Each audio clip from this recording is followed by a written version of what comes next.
20-25 मिनिटापर्यंतचं lecture आपण बऱ्यापैकी ऐकलं आहेत. पण तरी मी तुम्हाला पुढे जायच्या आधी तुम्हाला मी त्याचं एक थोडं ओव्हरऑल जिस्ट देतो, की काल आपण काय-काय घेतलं.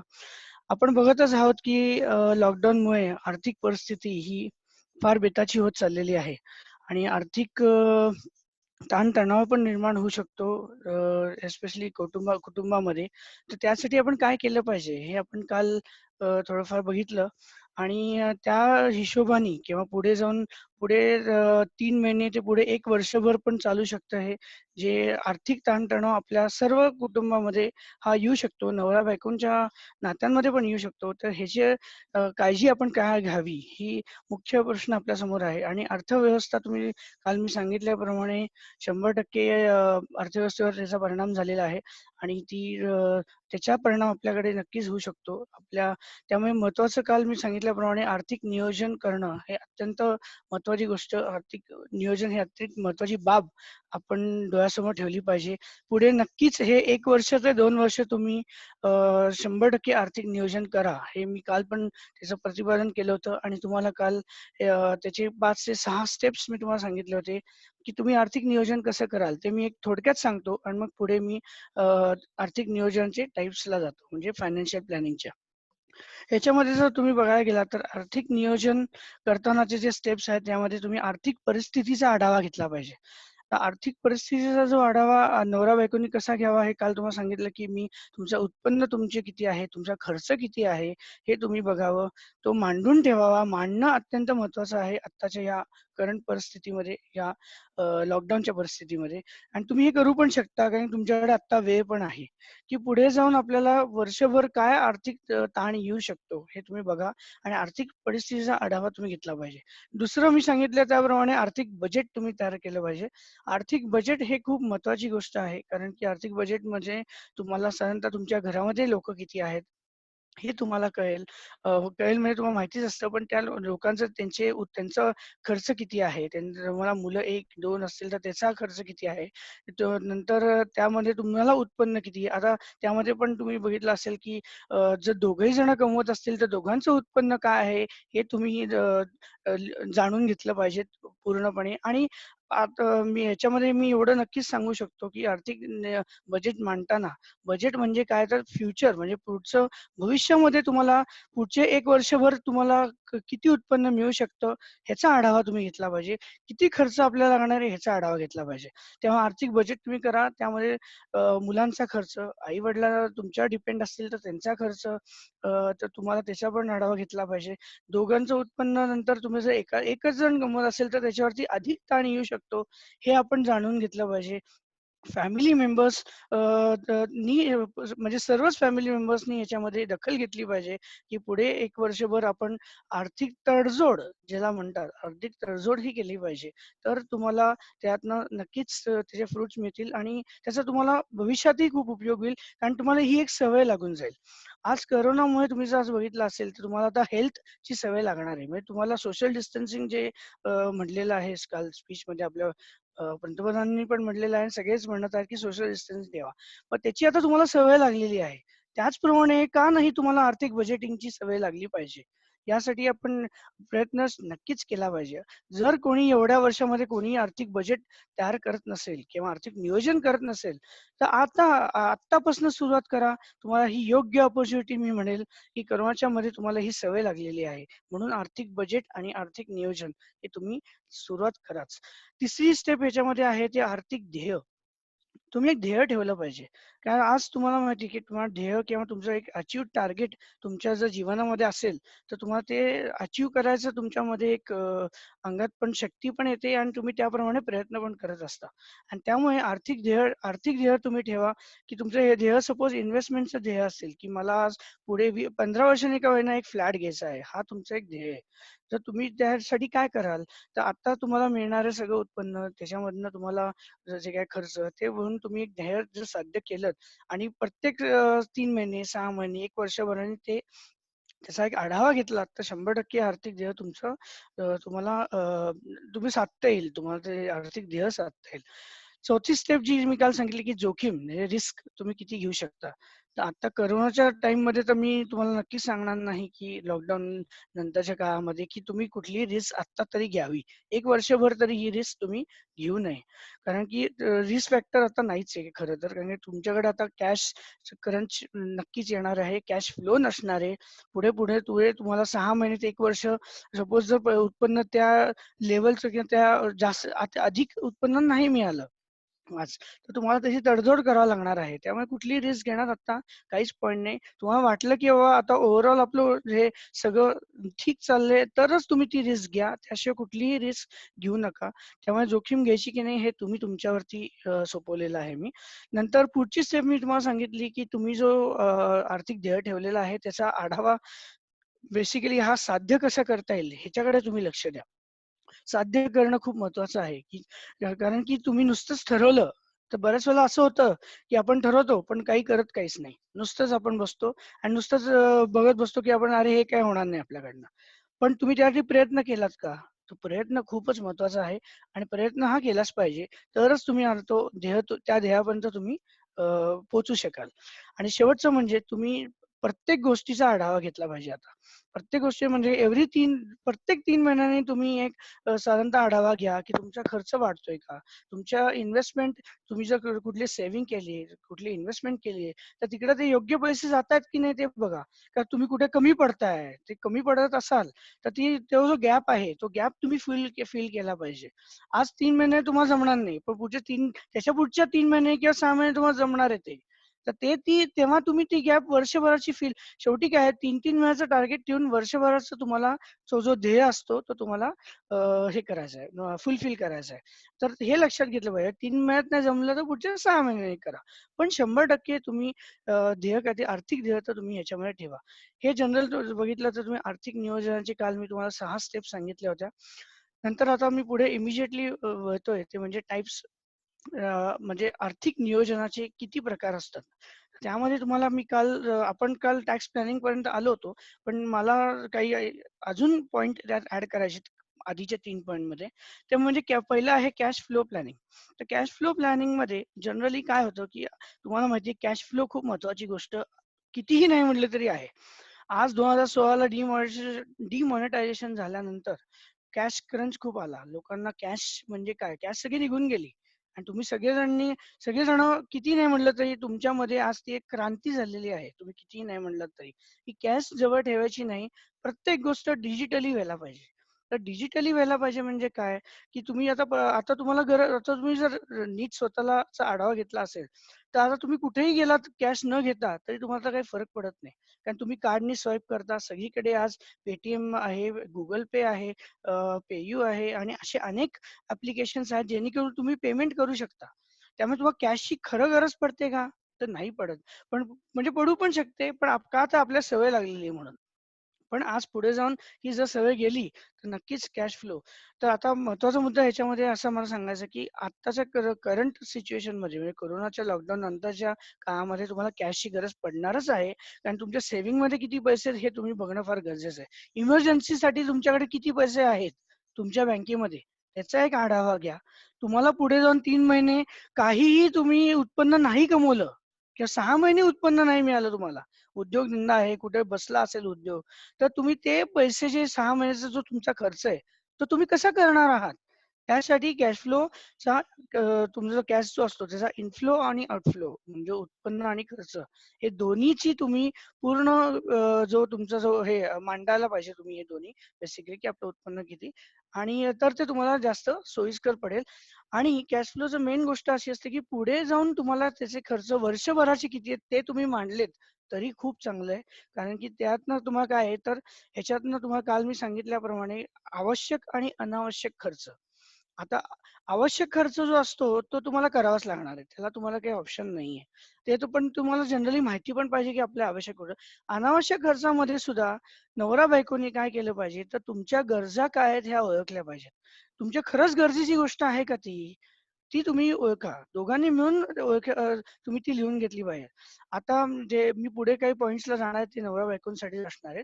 पण महत्त्वाचा मुद्दा आहे की दोघांनी मिळून बसून ह्याचा जर आराखडा तयार केलात कॅश फ्लो, इनफ्लो आणि आउटफ्लोचा, कॅशचा, तर तुम्हाला नक्कीच त्याचे फायदा होईल आणि खूपच उपयुक्त गोष्ट तुमच्यासाठी होईल. कारण खर्च मेन तुम्हाला आता मेन सांगतो तुम्हाला लॉकडाऊन नंतर महत्वाचा आहे तो खर्च. तो खर्च तुम्ही आटोक्यात कसं ठेवाल? कारण आज उत्पन्नाबाबतीत बोलायचं झालं तर तुम्हाला जर एक सॅलरीवाला जर कोणी असेल तर त्याला फिक्स उत्पन्न मिळणार आहे किंवा ॲटलीस्ट त्याला माहिती की 60-70% तरी मिळतील. पण उद्योगधंद्यावाल्यांचं काय? किंवा व्यवसायवाल्यांचं काय? त्यांना आज पुढे जाऊन कुठलीच शाश्वती वर्षभर नाहीये, की त्यांना फिक्स कुठेतरी पैसे मिळणार आहेत. कारण आज मिळतील, परत 2 महिने मिळणार नाहीत. हे धिस इज कॉल्ड ह्याला उद्योगच म्हणतो आपण. आणि उद्योगधंद्यामध्ये हे असं चालतच राहतं. अप अँड डाउन हे उद्योगधंद्यामध्ये येतच असतात. त्यामुळे कॅश क्रंच येऊ नये म्हणून आपण काय काळजी घेतली पाहिजे हे महत्वाचं आहे. म्हणून तुम्ही त्याचा आढावा किंवा त्याचं हे घेतलंच पाहिजे. सेकंड जो प्लॅनिंगचा मुद्दा होता, तो इन्व्हेस्टमेंट प्लॅनिंगचा होता. गुंतवणूक. अत्यंत महत्त्वाची. मी पटकन त्यामधनं एक ओव्हरऑल हे घेतो, की गुंतवणुकीमध्ये महत्त्वाचं असतात ते म्हणजे रिटर्न्स, रिस्क आणि सिक्युरिटी. तर रिटर्न्स, रिस्क आणि सिक्युरिटी म्हणजे काय? रिटर्न्स म्हणजे परतावा, रिस्क म्हणजे जोखीम आणि सिक्युरिटी म्हणजे सुरक्षितता. इन्व्हेस्टमेंट तुम्ही कधी कराल जेव्हा ह्या तिन्ही गोष्टीचा तुम्ही परफेक्ट अभ्यास तुमच्याकडे असेल किंवा तुम्हाला एक साधारणतः जाणीव असेल, की बाबा आपल्याला आणि इन्व्हेस्टमेंटचं एक असं चक्र आहे, की माझ्या दृष्टिकोनातून तुम्ही प्रत्येक गुंतवणुकीमध्ये थोडे-थोडे पैसे टाकले पाहिजेत. एकाच ठिकाणी कधी गुंतवणूक करून उपयोग होत नाही. कारण की तुम्हाला एका ठिकाणी जर फटका बसला तर आज सगळे पैसे तुमचे डुबणार आहेत.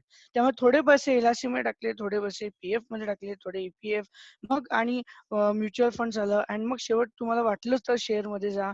कारण त्यात जोखीम जास्त असते.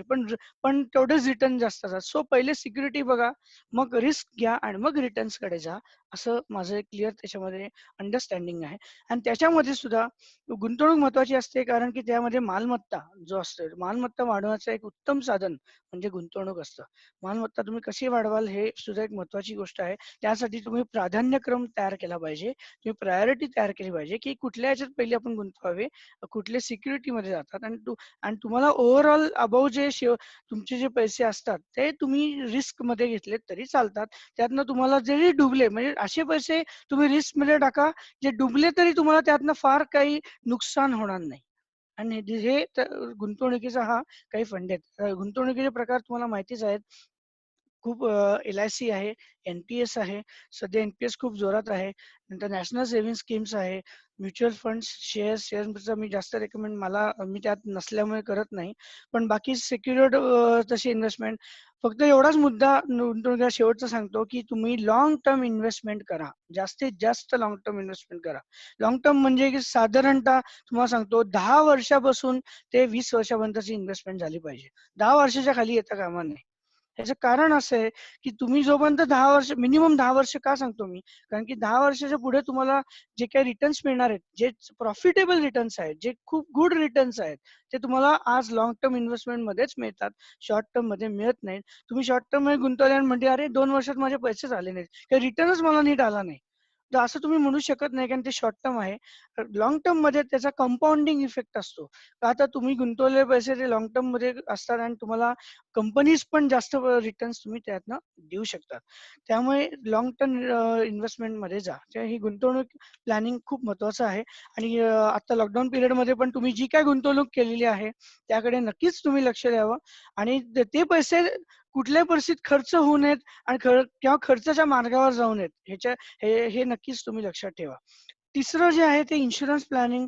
मी काल सांगितलं होतं, की आता कोरोना लॉकडाऊनमुळे आज प्रत्येक जण आता जागृत झालेला आहे, की तुम्ही स्वतःच्या तब्येतीकडे लक्ष द्या. इन्शुरन्स काढा. हेल्थ इन्शुरन्स खूप महत्त्वाची गोष्ट आहे.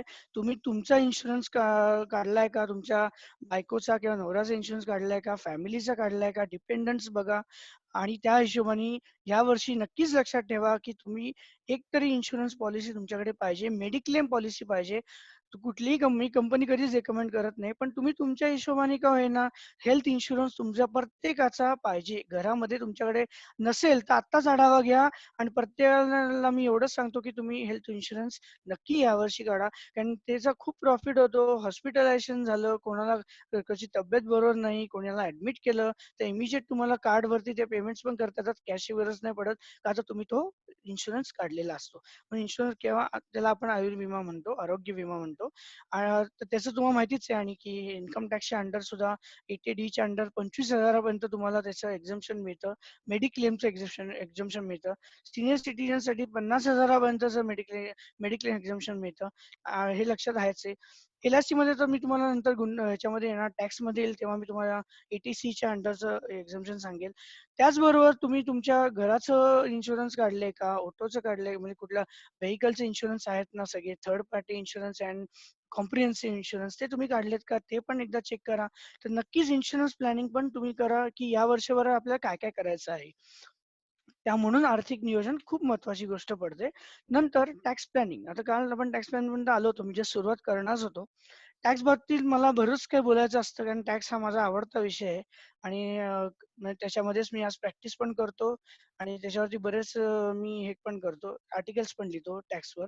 कर नियोजन हा अत्यंत तुम्हाला सांगतो जिव्हाळ्याचा विषय माझ्यासाठी असला तरी तुमच्यासाठी आहे की नाही. कारण की कर म्हणलं की सगळेजण खूप घाबरतात. कारण टॅक्स हा प्रकार हा घाबरणारा विषय बऱ्याच लोकांना वाटतो, की अरे आपल्याला त्यातलं कळत काही नाही. पण नक्कीच तुम्हाला सांगतो मी, की तुम्ही उत्पन्न मिळवत आहात, तर म्हणल्यावर आणि तुम्ही जर टॅक्सेबिलिटीमध्ये येत असाल, तर तुमच्यावरती टॅक्स बसणार असेल, तर तुम्ही कर नियोजन हे केलंच पाहिजे. कारण की तुम्हाला माहिती आहे कर म्हणजे काय? तर कर म्हणजे काय तर सरकारसाठी कर म्हणजे हे एक उत्पन्न आहे. आज किती नाही म्हटलं तरी उत्पन्न मिळणे हे सरकारचं पण एक ध्येय असतं आणि ज्या कमीत कमी कर भरणं हे आपलं ध्येय असतं. म्हणजे थोडक्यात काय हा कॅट अँड माऊस हा चा खेळ आहे. कर म्हणजे काय? कॅट अँड माऊसचा खेळ. की तुम्ही जर कर नाही वाचवलात, तर इमिजिएटली आणि तो भरला नाही गव्हर्नमेंटकडे, तर गव्हर्नमेंट तुमच्या मागे लागणार. हे नेहमी लक्षात ठेवा. तेव्हा कर नियोजन हे झालंच पाहिजे कारण आणि कशाला म्हणून आपण जास्तीत जास्त कर भरायचा. कमीत कमी कर भरायचा आणि जास्तीत जास्त कर वाचवायचा. तर कर वजावट आणि कर सवलत या दोन्हीचा उपभोग आपण घेतला पाहिजे. म्हणून कर नियोजन अत्यंत महत्वाची गोष्ट आहे. जर तुम्ही आता बघायला गेलात तर करामध्ये 2 प्रकार असतात. एक असतो प्रत्यक्ष कर आणि दुसरा म्हणजे अप्रत्यक्ष कर. ज्याला आपण डायरेक्ट टॅक्स आणि इनडायरेक्ट टॅक्स म्हणतो. आता डायरेक्ट टॅक्स आणि डायरेक्ट टॅक्समध्ये आता जर तुम्ही बघायला गेलात तर केंद्रीय टॅक्स म्हणजे सेंट्रल टॅक्स जो आहे तो फक्त Indian income tax act 1961 under येतो. आणि दुसरा जो स्टेट गव्हर्नमेंटचा जो एकमेव टॅक्स राहिलेला आहे जी आल्यानंतर ज्याला आपण डायरेक्ट टॅक्सेस म्हणू तो म्हणजे प्रोफेशन टॅक्स. तो आता अजूनही आहे आणि तो फक्त महाराष्ट्र गव्हर्नमेंट त्याला चार्ज करत असते आणि इन्कम टॅक्स हा central government income tax central गव्हर्नमेंटच्या अंडर येतो. तो सेंट्रल ऍक्ट आहे आणि हा स्टेट ऍक्ट आहे म्हणजे प्रोफेशन टॅक्स म्हणजे व्यवसाय कर ऍक्ट कायदा म्हणतो आपण त्याला. तर ते झालं डायरेक्ट टॅक्स. इनडायरेक्ट टॅक्सेस मध्ये आता राहिलेला टॅक्स हा एकमेव एकच आहे. तो म्हणजे वस्तू व सेवा कर जी. कारण की इनडायरेक्ट टॅक्स तुम्हाला माहितीच असेल की मागच्या वर्षी 2017 जुलै 2017ला जी आला आणि त्याच्यामध्ये सर्व इनडायरेक्ट टॅक्सेस बाकीचे जे आहेत ते सगळे संपून गेले. फक्त 3च गोष्टी आहेत ज्याच्यावरती व्हॅट अजूनही राहिलेला आहे आणि त्यासाठी अजूनही खूप मारामारी चाललेली आहे. तो व्हॅट म्हणजे व्हॅट ऑन पेट्रोल, डिझेल आणि लिकर. या 3 गोष्टी फक्त व्हॅट राहिलेलं आहे. बाकी सगळं जी झालेलं आहे. जी म्हणजे वस्तू व सेवा कर. तर त्यामुळे वस्तू व सेवा कर हे 2 प्रकारचे आता मग तुम्ही जर बघायला गेलात तर डायरेक्ट टॅक्समध्ये 2 टॅक्सेस आणि ह्याच्यामध्ये आणि बाकी कस्टम ड्युटी काही-काही ॲडिशनल कस्टम ड्युटीज आहेत, ते आपण बसवायची गरज नाही. बरं कर नियोजनाकडे येऊ आपण. कर नियोजन ही अत्यंत महत्त्वाची गोष्ट आहे. कारण की तुम्ही कर जे कमीत कमी भरला पाहिजेत पहिली गोष्ट आणि कराचा मेन गोष्ट अशी आहे की तुम्ही त्यातली जी इन्व्हेस्टमेंट जी आहे, इन्व्हेस्टमेंट जर तुम्ही जास्तीत जास्त केलीत तर तुमचा कर वाचणार आहे. त्यामुळे पण त्याच्यामध्ये आता तुम्हाला एक सांगायचं झालं, मी पहिलं तुम्हाला इन्व्हेस्टमेंटमध्ये जो परतावा मिळतो म्हणजे इंटरेस्ट तो त्याचा थोडा आढावा देतो. इंटरेस्ट मिळतो तो. तो म्हणजे पहिलं तुम्हाला माहिती आहे की आपण इन्व्हेस्टमेंटमध्ये काही वेळेला आपण सेव्हिंग्ज असतात. सेव्हिंग, एफ-डी, रिकरिंग त्यामध्ये जनरली जो इंटरेस्ट मिळतो, इंटरेस्ट म्हणजे परतावा, तो साधारणतः 3 ते 5% पर्यंत असतो. 3.25% ते 5% हा त्याच्यावरती इंटरेस्ट आहे. नंतर एल-आय-सी जर बघायला गेलात तर तो एल-आय-सी तुम्हाला 4 ते 5% च्या वरती इंटरेस्ट देत नाही. आज इंटरेस्ट का महत्वाचा आहे? कारण की इंटरेस्टनीच तुम्हाला आज जास्तीत जास्त त्याच्यावरती रिटर्न मिळणार आहेत. हे नेहमी लक्षात ठेवा. इंटरेस्ट महत्वाची गोष्ट आहे. तुम्ही आज काही लोक तर इंटरेस्टवरच जगतात. एफडीचा interest, saving interest, RD interest, LIC आहे तुमचं, त्यावरती इंटरेस्ट. नंतर आता पीएफ आहे. नंतर बाकीचे तुमचे ज्याच्यावरती तुमचा इंटरेस्ट महत्वाचा असतो, ज्याला आपण हे म्हणतो, व्याज म्हणतो, सॉरी, त्याला आपण व्याज म्हणतो. नंतर पीएफ मध्ये बघितलं, पीएफ आणि पीपीएफ, बरेच लोक पीएफ बीपीएफ मध्ये गुंतवणूक करत असतात. साधारणतः त्यांना जो व्याज मिळतं ते 7 ते 8% म्हणजे 7.8% वगैरे त्यातनं व्याज मिळतं.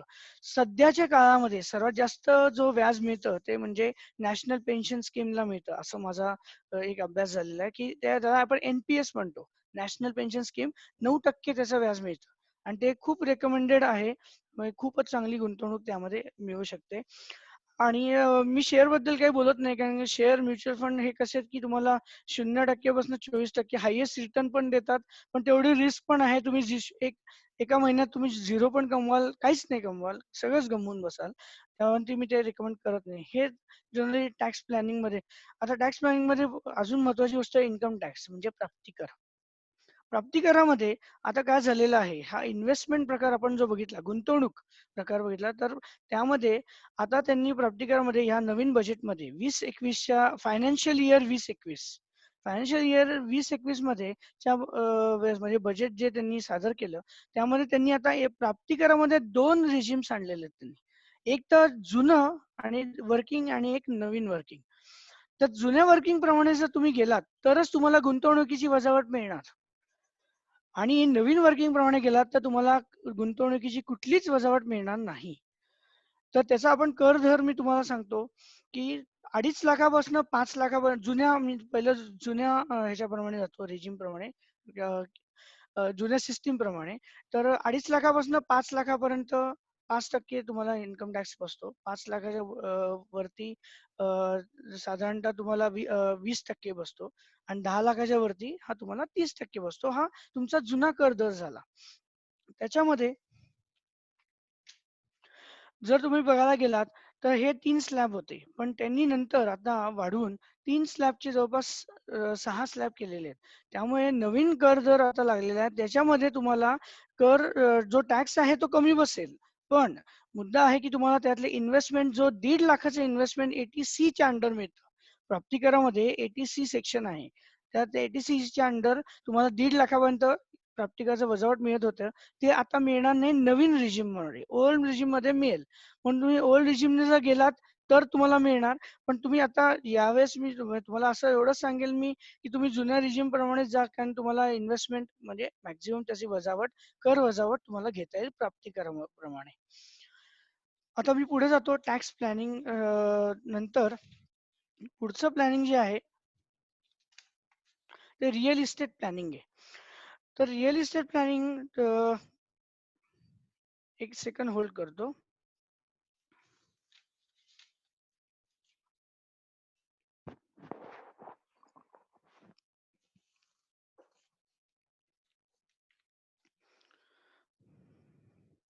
हा, तर रिअल इस्टेट प्लॅनिंग मध्ये जो की आपला जवळपास चौथा हा 5वा फायनान्शियल प्लॅनिंगचा हा भाग आहे, तो म्हणजे रिअल इस्टेट प्लॅनिंग. जर तुम्ही कुठलंही रिअल इस्टेट घेतली असेल किंवा फ्लॅट घेतला असेल, कुठल्या रिअल इस्टेटमध्ये तुम्ही गुंतवले असतील पैसे, तर तुम्हाला पूर्वीच्या जर तुम्ही ह्यानी गेलात तर तुम्हाला माहिती की त्यामध्ये हाय रिटर्न्स लोक म्हणायचे, की तुम्ही आज प्रॉपर्टीमध्ये गुंतवलेत, फ्लॅट घेतलाय, तुम्हाला हाय रिटर्न्स मिळतील म्हणून, आणि नक्कीच मिळतील असं पण आत्ताचं जर धोरण तुम्ही आता करंटली जर बघितलं रिअल इस्टेटचं पिक्चर, मी थोडं आणि रिअल इस्टेट आणि सर्व क्षेत्रांवर येणारच आहे, पण तरी एवढंच सांगतो की आता रिअल इस्टेटमध्ये गुंतवणूक म्हणून बऱ्याच वेळेला आता बघितली जात नाही, कारण की लो रिटर्न्स सुरू झालेले आहेत. आणि लोक जे म्हणजे पूर्वी जो आयटीचा जो ट्रेंड होता, की लोक सर्रास 60-70 लाखाचं लोन काढायचे आणि फ्लॅट घ्यायचे, आणि 15 वर्ष ते भरत राहायचे.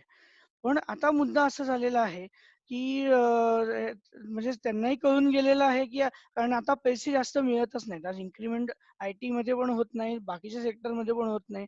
रिअल इस्टेट तर पूर्णपणे झोपल्यासारखं आता करंटली दिसेल तुम्हाला. त्यामधले कुठलेही फ्लॅट विकले जात नाहीत, हे पण आपण बघितलंय. आणि हा जो ट्रेंड आहे, हा पूर्ण बदलत गेला नंतर आणि बदलून तो इतका बदलला, की आता नाहीच म्हणतात फ्लॅट घ्यायचं म्हटल्यावर. कशाला पाहिजे? त्यापेक्षा रेंटवर पण काही लोकं राहतात. पण हा ट्रेंड कधीतरी बदलेल का? आता प्राइसेस ज्या फ्लॅटचे जे प्राइसेस आहेत, ते कुठेही कमी होताना दिसत नाहीत तुम्हाला. आज कितीही क्रंच आला, आज रिअल इस्टेट 2016 नंतर खूप झोपलेलं आहे. का? कारण की त्या 2016 नंतर डिमॉनिटायझेशन आलं. कॅश सगळी गेली. पण रिअल इस्टेटचं तंत्र असं होतं, की आज 70 आणि 30% इक्वेशननी रिअल इस्टेट चालायचं. 70 आणि 30 म्हणजे काय 30% कॅश, 70% क्रेडिट आणि ऑन पेपर 70 दाखवायचे. आता हे आपण इथं बोलतोय पण हे सत्य पण होतं. कारण की 30% कॅश असल्यामुळे ते पण आता नंतर कॅश निघून गेल्यामुळे काय झालं, रिअल इस्टेट खूप झोपण्याच्या मार्गावर आलं. त्याच्यानंतर आलं रेरा. रेरा प्रोजेक्ट आणि याच्यामुळे तर रिअल इस्टेट पूर्णपणे झोपले. कारण की रेरामध्ये प्रत्येक गोष्टीची अकाउंटेबिलिटी आली. डिमॉनिटायझेशनमुळे कॅश गेली. रेरामुळे अकाउंटेबिलिटी आली. नंतर आलं 2017 ते म्हणजे जी-एस-टी. जी पण त्यांच्यावरती लागला गेला. आज जी पण लागला तेव्हा ह्या 3 गोष्टींमुळे रिअल इस्टेटनी खूप मार खाल्ला असं एकंदरीत पिक्चर दिसून आलं. आणि आता कोरोना त्याच्यामुळे तर आता फ्लॅट विकले जात नाही. हे मेजर कंप्लेंट आज बऱ्याच बिल्डर लोकांची पण येत आहे. आणि पण आता पुढे एक ॲज अ पॉझिटिव्ह एस्पेक्ट पण बघू, की पुढे जाऊन आपण होप करत आहे, की सामान्य माणसाला एक फ्लॅट घेता यावा. अ, अशी प्रोव्हिजन व्हायला पाहिजे, की जेणेकरून त्या प्रॉपर्टीचे रेट कमी होतील. पण प्राईम एरियामध्ये कमी होणं तर फार अवघड आहे. बाहेर त्यातल्या त्यात काही कॉम्प्रोमाईज पण एकंदरीत असं चित्र आहे, की ते कमी पण करणार नाहीत. हे पण दिसून येतंय. त्यामुळे रिअल इस्टेट प्लॅनिंग जर तुम्ही करत असाल, तर शक्यतोवर त्याची ही जोखीमच आहे, की हे नेहमी लक्षात घ्या. आणि तुमची कॅपॅसिटी असेल, तरच तुम्ही रिअल इस्टेटमध्ये नक्कीच जावं. पुढचं आहे ते चाइल्ड फ्युचर प्लॅनिंग म्हणजे मुलांचं संगोपन किंवा मुलांचं भवितव्य आपण कसं सिक्युअर्ड करू, त्यांच्या भवितव्यासाठी आपण काय केलं पाहिजे. तर तुम्हाला माझे आई-वडिलांना मेन पैसे जे कमवतात, ते कमवतातच फक्त चाइल्ड प्लॅनिंगसाठी म्हणजे थोडक्यात मुलांच्या संगोपनासाठी, की त्यांचं भवितव्य हे आपण सिक्युअर्ड केलं पाहिजे. त्यांना पुरेसे पैसे त्यांच्याकडे पाहिजेत. त्यांच्या शिक्षणासाठी आज खर्च लागणार आहे. नंतर त्यांना इतर खर्च पण असतात. आज बरेच त्यांना काही नवीन-नवीन हॉबीज असतात. ते ते त्यांना करायचं असतं. आज काही लोकांना त्यांना बाहेर पाठवायचं आहे शिक्षणासाठी, त्याच्यासाठी खर्च लागणार आहे. तर त्यासाठी तुम्ही काय तरतूद केलेली आहे तुमच्या आर्थिक नियोजनामध्ये, त्याचा तुम्ही आढावा घेतला पाहिजे, की नक्कीच मुलांच्या शिक्षणाकडे लक्ष द्या. त्याला फ्युचरमध्ये जर तुम्हाला सायंटिस्ट बनवायचं आहे, तुम्हाला बाहेर पाठवायचं आहे, तर त्याची तरतूद तुम्ही आत्तापासूनच करणं गरजेचं आहे. कारण तू 15 वर्षाचा तो झाला, 20 वर्षाचा झाला, की अजून 20 वर्षांनी तुम्हाला पैसे लागणार आहेत. तर त्याची तरतूद तुम्ही केली का? ह्याचा आढावा तुम्ही 100% घेतला पाहिजे आणि त्याच्याच भवितव्यासाठी तुम्ही ह्याच्यावरती नक्कीच हे लक्ष द्या आणि चाइल्ड प्लॅनिंगकडे आणि चाइल्ड प्लॅन नसतील तुमच्याकडे तर चाइल्ड प्लॅन काढा किंवा योग्य ती गुंतवणूक करा. त्याच्या नावावरती काय ठेवले ते बघा. पण ह्याचा आढावा तुम्ही नक्कीच घेणं महत्त्वाचं आहे. म्हणून हा पॉइंट टाकलाय चाइल्ड फ्युचर प्लॅन म्हणजे मुलांचे संगोपन. त्याच्यामध्ये तुम्हाला माहिती आहे, की सेंट्रल गव्हर्नमेंटनी पण बऱ्याच स्कीम्स आणल्या. बेटी बचाओ, बेटी पढाओ, सुकन्या समृद्धी योजना आहे. अशा अनेक योजना आणल्यात मुलांसाठी, की जेणेकरून किंवा तुम्ही बँकांचे जर बघितलं तर बँकांकडे पण बऱ्याच अशा पॉलिसीज आहेत, चाइल्ड पॉलिसीज आहेत. त्या खूप उपयुक्त आहेत. एच-डी-एफ-सीची चाइल्ड पॉलिसी मी बघितली, खूप छान होती. डायरेक्ट अकाउंटमधनं पैसे जातात आणि दर महिन्याला तुम्हाला बघावं पण लागत नाही आणि जनरल तर त्यामुळे हा खूप महत्त्वाचा मुद्दा आहे. मुलांसाठी तुम्ही काय प्लॅनिंग केलेलं आहे ते. नंतर शेवटचा ह्याच्यामध्ये प्लॅन आहे तो आहे रिटायरमेंट प्लॅनिंग आहे. रिटायरमेंट प्लॅनिंग तुम्हाला माहितीच असेल, की आज प्रत्येकाने रिटायरमेंट प्लॅनिंग केलंय का? पहिली गोष्ट. बऱ्याच लोकांनी केलेलं नसतं. आज नवरा-बायको दोघांनीही रिटायरमेंट प्लॅनिंग केले का हे पहिलं बघा, केलं नसेल तर 100% रिटायरमेंट प्लॅनिंग करा. त्याची गुंतवणूक ही झालीच पाहिजे. स्वतःसाठी तुम्ही किती गुंतवणूक केलेली आहे? स्वतःसाठी तुम्ही कुठले पॉलिसीज काढलेल्या आहेत? स्वतःसाठी तुम्ही काय-काय उपयुक्त गोष्टी केलेल्या आहेत, की तुम्ही कुठे फ्लॅट घेऊन ठेवला दुसरा किंवा प्लॅनिंगसाठी तुम्ही कुठल्या रिटर्न्स चांगले मिळावे म्हणून कुठे-कुठे पैसे गुंतवलेले आहेत. थोडक्यात ते तुम्हाला बघितलंच पाहिजे. आज वेल्थ क्रिएशन हा आजकाल खूप महत्त्वाचा मुद्दा समोर येतो प्रत्येक वेळेस. लोकं म्हणतील, की तुम्ही काय वेल्थ क्रिएट केली एवढ्या वर्षामध्ये? की आज तुम्ही जर 60 पर्यंत किंवा 70 पर्यंत पोहोचलात, तर तुमच्याकडे तुमची स्वतःची अशी काय मालमत्ता आहे? ह्याचं ह्यासाठी तुम्ही त्याचा आढावा तुम्ही घ्या, की पुढे केव्हा आपल्या 15 वर्षांनी आपल्याकडे आपलं काय ड्रीम्स आहेत आणि तुम्ही ते साध्य केलेत का? आणि महत्त्वाची गोष्ट अजून एक सांगतो मी, की म्हणजे रिटायरमेंट प्लॅनिंगमध्ये तुम्ही तुमचं भवितव्य तर 100% तुम्ही सिक्युअर्ड करालच. पण त्याच्यामध्ये असं आहे, की तुम्ही आर्थिक स्वातंत्र्य जे आहे, तुमचं आर्थिक स्वातंत्र्य तुमच्याकडे पाहिजे, की तुम्ही मुलांकडे पैसे न मागता तुम्ही स्वतःचे स्वतः तुम्ही ते पैसे खर्च करू शकाल का 60 नंतर? याचं प्रोव्हिजन तुम्ही किती केलेली आहे, ती तुम्ही बघितली की नक्कीच बघणं गरजेचं आहे. फायनान्शियल इंडिपेंडन्स तुमच्याकडे हवा. तुम्ही मुलांकडे पैसे न मागता तुम्ही स्वतः ते स्वतःच्या ह्याच्यातनंच तुम्ही स्वतःचं हे केलं पाहिजे म्हणजे स्वतःचे खर्च भागवले पाहिजेत. किंवा तुम्हाला आता तुम्हाला माहिती आहे रिटायरमेंट म्हणजे खरं तर गोल्डन डेज असतात, की तुमच्याकडे आज वेळ असतो. तुम्हाला आज बाहेर जायचं आहे. इंटरनॅशनल टूरिंग आजकाल तुम्ही जर बघितलं असेल, तर इंटरनॅशनल टूर्स वाले जर बघितले तर मेजर लोकं हे तुम्हाला ओल्ड एज लोकं जे बाहेर 60 नंतर फिरायला निघतात. ते जवळपास आजकाल 3-3 महिने फिरत असतात. This is called retirement planning, की तुम्हाला आज जे तुम्ही गोष्टी एवढ्या 20 वर्षामध्ये मुलांसाठी केली नाही, ती आता तुम्ही करणं गरजेचं आहे. म्हणून रिटायरमेंट प्लॅनिंग ही तुमची झालीच पाहिजे, की जेणेकरून तुम्ही रिटायर झालात, की तुम्ही सुखाने आयुष्य जगाल आणि ह्यासाठी तुम्ही नक्कीच ह्याचा पण एक भाग आहे तो प्लॅनिंगचा पण एक भाग आहे. रिटायरमेंटचं काही हे जर तुम्ही बघितलात आता हे 7 प्रकारचे फायनान्शियल प्लॅनिंग्स मी तुम्हाला डिस्कस केले. त्यामध्ये कॅश फ्लो प्लॅनिंग एक केला. नंतर इन्व्हेस्टमेंट प्लॅनिंग केला. म्हणजे गुंतवणुकीचं प्लॅनिंग केलं. आपण नियोजन केलं. इन्शुरन्सचं केलं. टॅक्स प्लॅनिंग म्हणजे कर नियोजनाचं केलं. रिअल इस्टेटचं केलं. चिल्ड्रन फ्युचर प्लॅनिंग म्हणजे मुलांचे भवितव्यासाठी काय आपण नियोजन करू शकतो ते बघितलं आणि रिटायरमेंटचं प्लॅनिंग केलं. हे 7 प्लॅनिंग हे मूळ प्लॅनिंग मी म्हणेल. त्याच्या व्यतिरिक्त अजून पण असू शकतात. त्याच्याबद्दल काही ह्याच्याबद्दल तुमच्या ज्या काही शंका असतील त्या तुम्ही नंतर मला विचारलात तरी चालेल हे सेशन झाल्यावर. तर हे नक्कीच सांगतो की ते नियोजनाची गोष्ट आहे. आता महत्त्वाची गोष्ट आहे ते अजून एका मुद्द्यावर मी येतोय. ते म्हणजे आता लॉकडाऊन नंतर किंवा लॉकडाऊनच्या ह्या काळामध्ये तुमच्या नवरा-बायकोमध्ये जे काही ताण निर्माण झाले असतील, तर ते तुम्ही कसे कमी कराल? हा एक मुद्दा माझ्यासमोर पण येत होता, की आपण हे नक्कीच डिस्कस केलं पाहिजे. हे कमी करण्यासाठी तुम्ही काय कराल? तुम्हाला माहिती आहे, की कुटुंबामध्ये किंवा नवरा-बायकोंच्या नात्यांमध्ये महत्त्वाचं असतं ते म्हणजे संवाद, म्हणजे कम्युनिकेशन. त्यातले काही पॉइंट्स मी तुम्हाला देतो. पहिला पॉइंट आहे ते ओपन कम्युनिकेशन तुम्ही केलं पाहिजे, की आर्थिक बाबतीत तुम्ही संवाद साधला पाहिजे. कारण जेणेकरून मी बघतच आलोय, की असं जनरली होत नाही. कारण की काय होतं, की नवरा कमवत असेल, किंवा दोघे कमवत असतील, पण कोणी एकमेकांना विचारत नाही आज. बऱ्याच वेळा असं पण दिसून आलेलं, की दोघे एकमेकांना विचारत नाही, की "बाबा आपल्याला काही अडचणी येतायत का आर्थिक?" किंवा बायको म्हणते, "बाबा तूच सगळं बघ, मी नाही बघणार." ह्या ज्या गोष्टी आहेत, ह्या शक्यतोवर होता कामा नये. या दोघांनी बसून सोडवण्याच्या गोष्टी आहेत. त्या म्हणजे आर्थिक गोष्टी आहेत. आर्थिक ताणतणाव तुम्हाला जर कमी करायचा असेल, तर दोघांनी एकत्र बसून संवाद हा साधला पाहिजे. म्हणून माझा पहिला मुद्दा याच्यामध्ये आहे ते ओपन कम्युनिकेशन म्हणजे त्यांच्यामध्ये ओपन संवाद झाला पाहिजे, की आपण हे प्लॅनिंग केलं पाहिजे. नियोजनासाठी तुम्हाला संवाद महत्त्वाचा आहे. जो कुटुंबाचाच संवाद खूप महत्त्वाचा आहे, असं मला नेहमी वाटतं.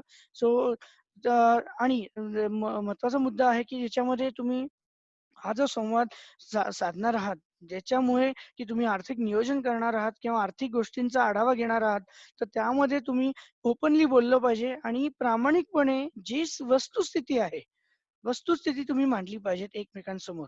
तरच तुम्ही यातनं इच्छा तिथं मार्ग असं म्हणतात. तर तो तो मार्ग जो आहे, तो मार्ग जर कुठलीही कठीण परिस्थिती आली असेल तुमच्यावर, कुठली आर्थिक ताणतणाव आला असेल, तर तुम्हाला मार्ग हा फक्त आणि फक्त एकत्र बसून डिस्कस करूनच तुम्हाला तो साधता येईल. तेव्हा प्रामाणिकपणे जे आहे ते तुम्ही, आणि दुसरं म्हणजे खरं सांगणे, हे पण खूप महत्त्वाची गोष्ट आहे. खरं सांगितलं पाहिजे, की नक्की आपण आपण कुठल्या अडचणीतून जात आहे. म्हणून ओपन कम्युनिकेशन हा पहिला मुद्दा आहे. दुसरा आहे तुमचं जे ध्येय आहे ते तुम्ही साध्य करत आहात का? जे मी मगाशी पण सांगितलं, आर्थिक ध्येय तुम्ही ठेवा. तर त्यामुळे जो तुम्ही आर्थिक ध्येय ठेवल्यानंतर तुम्ही त्याचा प्राधान्यक्रम तयार करा. दुसरं म्हणजे प्रायोरिटाईज करा तुम्ही. तुमचा जो ध्येय आहे तो तुमचा जो त्याचा सिक्वेन्स तयार करा तुम्ही, आणि एक ध्येय ठेवा, की तुम्ही हे व्यवस्थितरित्या करता आहात का नाही करत आहात. अ, आर्थिक नियोजन तुम्ही व्यवस्थित करता आहात की नाही. आणि तरच आणि तुम्हाला ह्यासाठी म्हणजे आपल्या पार्टनरला तुम्ही विश्वासात घेतलं पाहिजे. त्याकडनं पूर्ण सपोर्ट आणि कॉपरेशनची गरज नक्कीच आहे. तरच तुम्ही हे जे ध्येय आहेत, आर्थिक नियोजन आहे, तुम्ही व्यवस्थितरित्या करू शकता. तिसरी गोष्ट अशी आहे, की आर्थिक तणाव आला, की आपण जनरली काय करतात, तर अव्हॉइड द ब्लेम गेम. म्हणजे थोडक्यात काय, की दुसऱ्यांवरती तो दोष टाकून देणं किंवा दुसऱ्याला तो दोषी मानणं. तर आर्थिक तणाव किंवा कुठल्याही तणावामध्ये एकमेकांना दोष देऊ नका. हे मेन गोष्ट, त्याचं एक हे आहे, मंत्र आहे. तुम्ही एकमेकांना दोष न देता तुम्ही एकत्रित बसून हा जो काही तुम्हाला जी काही कुठली फायनान्शियल सिच्युएशन, म्हणजे हे जे आर्थिक तणाव आला असेल, तर तुम्ही एकत्र बसूनच तो सोडवावा, हीच माझं म्हणणं आहे. आणि कारण की कधी-कधी असं होतं, की प्रत्येक वेळेस प्रत्येक दिवस हा सारखा नसतो. एक दिवस तुम्हाला सुख येईल, पण दुसऱ्या दिवशी दुःख पण येऊ शकतं. कुठल्याही कारणास्तव तुम्हाला काही प्रॉब्लेम्स येऊ शकतात. कधी फायनान्सचा प्रॉब्लेम, कधी घरच्यांचा प्रॉब्लेम येऊ शकतो, कधी मुलांचा प्रॉब्लेम येऊ शकतो. पण ह्या गोष्टी तुम्ही जास्त किंवा हायपर होऊन चालणार नाही. तुम्ही एकत्र बसून आणि नीट समजूतदारपणेच या गोष्टी सोडवल्या पाहिजेत. त्यामुळे ब्लेम गेम हा शक्यतोवर करूच नका. किंवा ह्याच्यावरती हे तुझ्यामुळे झालं, माझ्यामुळे झालं, ही गोष्ट तुम्ही टाळाव्यात. पुढची गोष्ट जी आहे ती तुमचं बजेट जे आहे. आता आपण बद्दल बोललो, की आर्थिक बजेटबद्दल तुम्ही दोघांनी मिळून एकत्र बसून ते तयार केलंय का मेन. तर एकत्र बसून तयार केलं असेल तर बायकोला माहिती पाहिजे, नवऱ्यानी की आपण दोघांनी मिळून हे केलेलं आहे, तर या दोघांच्या म्हणण्याप्रमाणे चाललंय की नाही, हे पण बघितलं पाहिजे. म्हणून तुम्ही कॉन्फिडन्समध्ये घेतलं पाहिजे. जर तुम्ही दोघं मिळून करत असाल, कौटुंबिक करत असाल, कोणी केलं तरी तसा प्रॉब्लेम नाहीये. पण तुम्ही सगळ्यांनी मिळून ते ठरवून केलं पाहिजे, की एकाला केलं आणि दुसऱ्याला अंधारात ठेवलं, हे शक्यतोवर होता कामा नये. त्या आर्थिक बजेट करताना तुम्ही सगळ्यांनी त्यामध्ये 100% या बजेटबद्दल सगळ्यांची सहमती असणे गरजेचे आहे. नंतर अजून महत्त्वाचा मुद्दा जो मी आर्थिक बाबतीत नेहमीच बोलत आलेलो आहे, की जेव्हा दोघेही कमवत असतात, दोघेही पैसे कमवत असतात, हा पुढचा मुद्दा आहे. तर बायको म्हणते हे माझे पैसे आहेत. नवरा म्हणतो हा माझे पैसे आहेत. आणि तुझे पैसे आणि माझे पैसेच करत बसतात. ते काय कोणी आपले पैसे म्हणत नाही. ती तिचा बँक अकाउंट वेगळी ठेवते, मी माझा बँक अकाउंट वेगळा ठेवतो. ती काय खर्च करते ते तिलाच माहिती. मी काय करतोय मलाच माहिती. तिला माझं माहित नाही, मला तिचं माहित नाही. हे बऱ्याच घरांमध्ये आपण म्हणजे कुठं पॉइंट आउट करत नाही, पण हे जनरलाइज सांगतो मी, की ही ट्रेंड बऱ्याच वेळा मी बघितली आहे. आणि त्यामुळे नवरा म्हणतो, "कुठे डोकं लावणार हिच्याशी? जाऊ दे, मी कुठे विचारत बसू? पैशाचं काय आहे?" ती पण म्हणते, "कुठे विचारू? जाऊ दे." आणि असं करत-करत दोघंही एकमेकांचे खर्च करत राहतात. त्यांना काही माहीत नसतं. उत्पन्न हा हा ह्याचा उडवत असतो, तो त्याचा उडवत असतो. असं शक्यतोवर होता कामा नये. तर आर्थिक ताणतणाव त्यामुळे जर काही खटके उडाले आज, तर ते खटके सोडवण्यासाठी तुम्ही काय केलं पाहिजे? पहिली गोष्ट तर आपले पैसे मिळवायला शिका. आणि ते बायकोला किंवा नवऱ्याला हे नक्की विचारा, की तुला पैसे किती मिळतात आणि ते कुठे मिळतात? हे पण खूप महत्वाची गोष्ट आहे. आणि त्यामुळे फायनान्शियल युनिटी, आर्थिक एकमत होणं फार गरजेचं आहे. की आर्थिक एकमत म्हणजे काय, तुम्ही एकत्र येऊन कुठली जर कठीण परिस्थिती आली, की पैशाची कठीण परिस्थिती आली, तर एकत्र येऊन ती तुम्ही सोडवली पाहिजेत. म्हणून तुम्ही दोघं जण विरुद्ध दिशेला नसून एकत्र एकाच टीममध्ये राहा. हे एवढंच माझं म्हणणं आहे, की तुम्ही आर्थिक एकमत झालं पाहिजे, आर्थिक नियोजन करण्यासाठी किंवा आर्थिक ताणतणाव कमी करण्यासाठी. त्या एकंदरीत ताणतणाव आपल्याला कमी होईल नक्कीच. जर तुम्ही दोघं एकत्र मिळून जर ह्याचा सामना केलात तर. कारण कधी कधी काय होतं की तुम्ही कुठलं लोन घेतलेलं आहे आणि ते लोन, आता अशी परिस्थिती होते की एकाची नोकरीच गेली आज. आज एखादी नोकरी गेली, दुसऱ्यावरती ताण आला, त्यालाही कमी पैसे मिळतात. लोन घेऊन ठेवले, 10 वर्षापूर्वी लोन घेतले, अजून 5-6 वर्ष राहिलेले आहेत. तर अशा केसमध्ये तुम्ही काय कराल सांगा मला? की अचानक तुम्हाला लोन आता प्रत्येक महिना भरायला आलं, आज एक नोकरी 3 महिने तरी मिळणार नाही किंवा 6 महिने मिळणार नाही. मग या केसमध्ये पुढचे 6 महिने तुम्ही ते पैशाची तरतूद कराल कशी? तुम्ही लोनचे हप्ते भराल कसे? मग ह्याचं संकट तुम्हाला येऊ शकतं आज. मला तर मेन संकट तेच वाटतं, की तुम्ही आधी घेतलेले जे लोन्स आहेत, ते लोन्स तुम्ही फेडलेत का ते तुम्ही चेक करा. आणि फेडले नसतील तर त्याप्रमाणे तुम्ही त्याचं नियोजन करा. तर तुम्हाला त्याचा खूप फायदा होईल. म्हणून सांगतो, की तुम्हाला दोघांनी एकत्र बसूनच हे करणं गरजेचं आहे. का लोन ही सर्वात खूप महत्त्वाची गोष्ट पडते इथं. कर्ज म्हणजे जे कर्ज घेतलं असेल, तर हा माझा तिसरा पॉइंट होता. चौथा पॉइंट असा आहे, की तुमचा ॲटिट्यूड. आता महत्त्वाचा मुद्दा हा पडतो, की नवरा-बायकोची मानसिकता काय आहे? आता आर्थिक गोष्टी सोडवायच्या वेळेस मानसिकता ही खरंच सांगतो तुम्हाला पॉझिटिव्ह ॲटिट्यूडच पाहिजे आणि भांडून चालणार नाही आज. घरात काय होतं, तवा तापला, की सगळेजण तापायला लागतात. तर ही जी गोष्ट आहे, ही फार डेंजरस असते. इथं तुम्हाला शांत डोक्यात ठेवूनच तुम्हाला ह्याच्यातनं मार्ग काढावा लागणार आहे. आज भांडून काय होतं का हो खरंच? काही होत नाही. भांडून काही होत नाही. शेवटी सगळं नॉर्मल आल्यानंतरच मार्ग निघतो. तेव्हा भांडून उपयोग नाही. त्यामुळे मुख्य मुद्दा असतो, की तुमच्या नवरा-बायकोंचा ॲटिट्यूड कसा आहे आणि त्यांची मेंटॅलिटी कशी आहे. मेंटॅलिटी पण खूप महत्त्वाची पडते. जर तुम्हाला मुद्दा हा होतो, की ॲटिट्यूड तुमचा चीअरफुल ठेवा. शांत डोकं ठेवा आणि मगच तुम्ही या संकटातून बाहेर पडू शकता. त्या ॲटिट्यूड तुमचा पॉझिटिव्ह ठेवा, मेंटॅलिटी चांगली ठेवा. हे एवढंच मी तुम्हाला सांगतो. नंतर शेवटचा ह्याच्यातला मुद्दा आहे तो म्हणजे इव्हॅल्युएट द व्हॅल्यू. आता अजून एक मुद्दा मी इथं मांडणार आहे. तो म्हणजे असा आहे, की बऱ्याच वेळेला आपण असं बघतो, की आपण आपलं प्रेम, आपलं लव्ह, अफेक्शन, कम्युनिकेशन बोलण्यामधनं आपण सारखी तुलना त्याची एका वस्तूशी करत असतो. म्हणजे व्हॅल्यू, व्हॅल्यू म्हणजे काय व्हॅल्यू ऑफ थिंग्स. पण तुम्ही काय करता पैशाशी त्याची तुलना करत असता. बऱ्याच वेळेला असं पडलंय की 2 नवरा-बायको दुसऱ्यांवरती जेलस होतात. अरे तो गेला ह्याला मी पण जाणार त्याच्या मागे. आणि त्यांनी काय होतं की तुम्ही प्रत्येक वेळेस ना पैशामध्ये तोलत असता. अरे ह्याच्याकडे एवढे हे आहेत आपण पण काहीतरी करूया. म्हणजे तर काय होतं की ही जी वृत्ती जी जनरली असते, तर ती शक्यतो नसावी ही पहिली गोष्ट आहे. तुम्ही म्हणजे कुठलीही लव्ह, अफेक्शन तुमचं प्रेम जे आहे, ते कुठल्या पैशाशी तोलता कामा नये आणि ह्या गोष्टी ज्या असतात आर्थिक गोष्टी, ते तुम्ही व्यवस्थित क्लिअर करून ठेवू शकता आणि दुसऱ्यांकडे बघण्याची खरं तर गरज नाहीये. तुम्ही स्वतःकडेच बघितलं तरी खूप होतं. हे असे 8-10 पॉइंट्स माझ्यासमोर आहेत. आता मी तुमचे डिस्कस केले. की जे खूप महत्त्वाचे मला वाटले, की तुमच्यामध्ये एक ओपन संवाद हवा. तुम्ही ध्येय ठेवलं पाहिजे. तुमचं दुसऱ्यांवर पॉइंट आउट न करता तुम्ही स्वतःकडे बघणं गरजेचं आहे. बजेट तुमचं आहे की नाही ते तुम्ही व्यवस्थित अ, साध्य करताय की नाही ते बघा. नंतर दोघांनी एकत्र राहा, ॲटिट्यूड चांगला ठेवा आणि व्हॅल्यू नीट ठेवा. तर तुम्हाला ह्याच्यानंतर मी फक्त एक शेवटच्या काही गोष्टी सांगतो आणि मग आपण हे सेशन थांबवून क्वेशन आन्सरकडे जाऊया.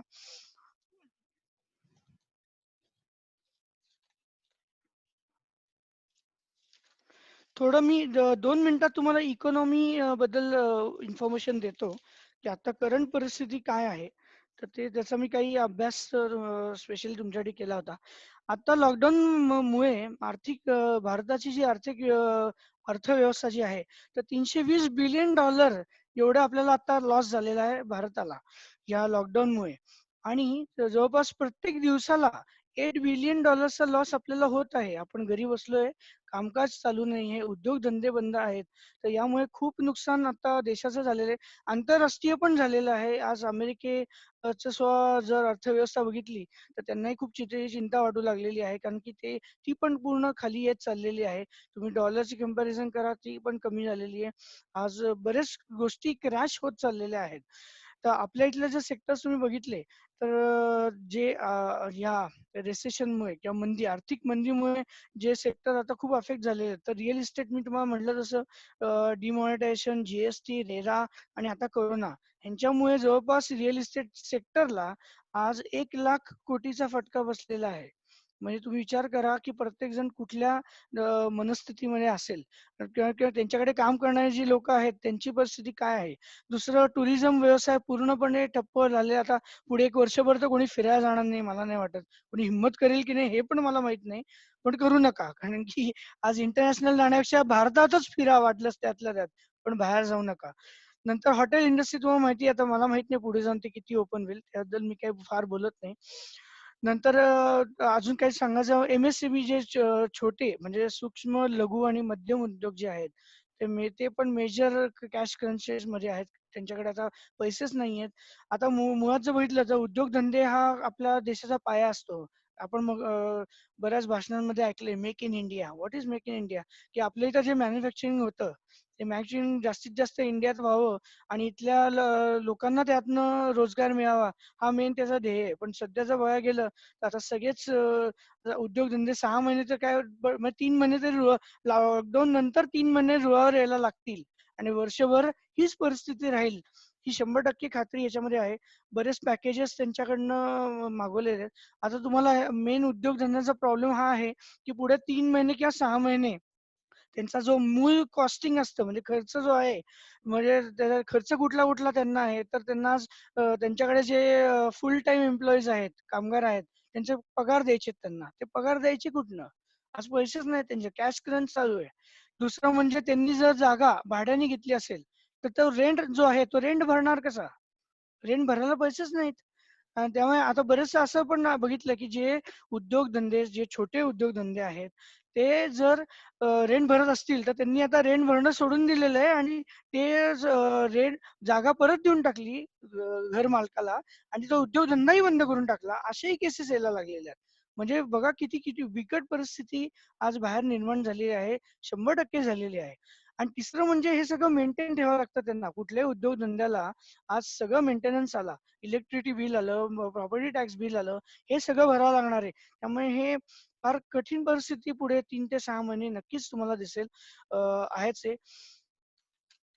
नंतर पुढचं जर तुम्ही बघितलं, आपले आपण व्यवसाय, म्हणजे बेसिकली प्रॅक्टिशनर बघू, आता टॅक्स प्रॅक्टिशनर, वकील, नंतर सगळे आर्किटेक्ट, डॉक्टर, सगळ्यांनाही थोडं थोडं मंदी तुम्हाला जाणवणारच आहे, किंवा इतर कोणीही लोक, कारण की कॅश इमिजिएट होणार नाही. आता आमच्यासारखे टॅक्स प्रॅक्टिशनर जर तुम्ही बघाल तर पुढे जाऊन क्लायंट पैसेच देणार नाही आज, कारण आम्ही डिपेंड असतो, आपण असतो दुसऱ्यांवर डिपेंड. आणि तो म्हणतो, तो हात वरती करून तो म्हणतो माझ्याकडेच पैसे नाहीत, मी तुला कुठनं देऊ? तर त्याचं पण तुम्हाला गणित तुमची बघितली पाहिजे, की बाबा आपल्याला आता गॅरंटेड उत्पन्न कुठनं मिळणार आहे. जर तुम्ही उद्योग व्यवसाय करत असाल तर तुम्हाला कुठनं उत्पन्न मिळणार आहे, ह्याचा तुम्ही आढावा 100% घेणं गरजेचं आहे. नंतर पुढचं आहे दुकानदार. दुकानदार तर तुम्हाला माहिती आहे, आता जो पण दुकान उघडली तर पैसे, नाही तर नाही. त्यामुळे त्यांची पण थोडी बिकट परिस्थिती आहेच आहे. ऑटोमोबाईल सेक्टर जर बघितलं आज, तर ऑटोमोबाईल सेक्टर तर पूर्ण झोपली, कारण की मुद्दा तिकडं पण थोडंफार कॅश चालायचीच. डिमॉनिटायझेशन नंतर कॅश खूप कमी झाली होती. पण तुम्हाला अजून एक गव्हर्नमेंटने त्यांचा प्रॉब्लेम असा करून ठेवला की BS2 इंजिनवरनं BS6 इंजिन त्यांनी करायला लावलं. आणि त्यामुळे काय झालं की त्यांना जुन्या गाड्या सगळ्या विकून त्यांना नवीन, परत टेक्नॉलॉजी आणून नवीन गाड्या काढाव्या लागल्या आणि त्यामुळे ते सेक्टर पण मेजर अफेक्ट झालं. त्यामुळे हे जरा फार कठीण परिस्थिती आपण त्याला म्हणूया. हे सगळे तुम्ही जर सेक्टर्स बघितले तर या सेक्टर्स,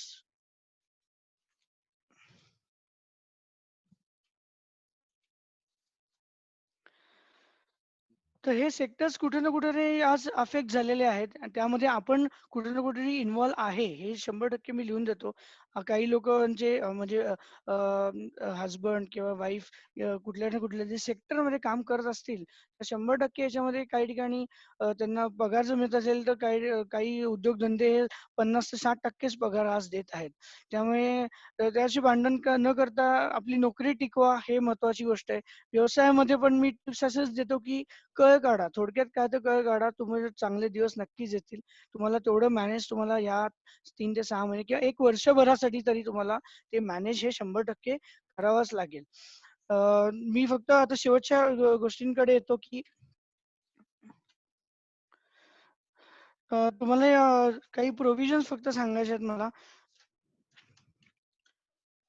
की आर्थिक गोष्टींमध्ये तो जर तुम्हाला कौटुंबिक हिंसाचार कायदा जो आहे त्याच्या सेक्शन 3 मध्ये आर्थिक छळ मुळे जो घटस्फोट होतो तो सेक्शन 3 मध्ये दिलेला आहे. तर आर्थिक छळ हा एक मूळ कारण पण असू शकतं घटस्फोटासाठी.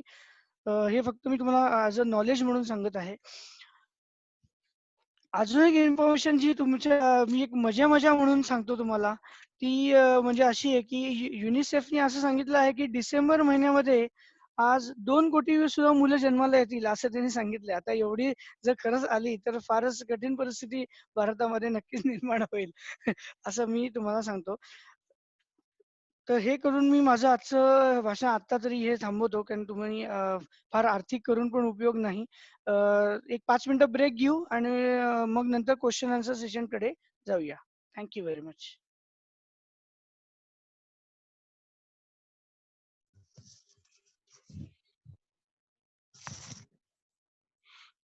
Hello.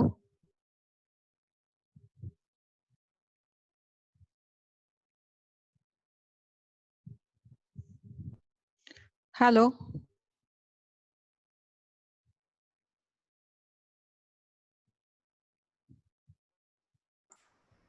Yes, ma'am, you can continue. Hello, आवाज ऐकू येतोय ना? येतोय मॅम, येतोय. हा, ठीक आहे, ठीक आहे. आता सुकृत सरांनी खूप आपल्याला छान माहिती दिलेली आहे. कारण का आर्थिक तणाव कसे निर्माण होणार आहेत आणि त्याच्या पुढे आपल्याला आता काय कसं आहे सगळं चित्र, हे सगळं चित्र त्यांनी आपल्या समोर उभं केलेलं आहे. तर आता या अनुषंगाने जे काही आर्थिक तणाव निर्माण होतात आणि त्याच्यामुळे जे काही कौटुंबिक वाद निर्माण होतात, तर ते कसे सोडवायचे या संदर्भातही त्यांनी मार्गदर्शन आपल्याला केलेलं आहेच आहे.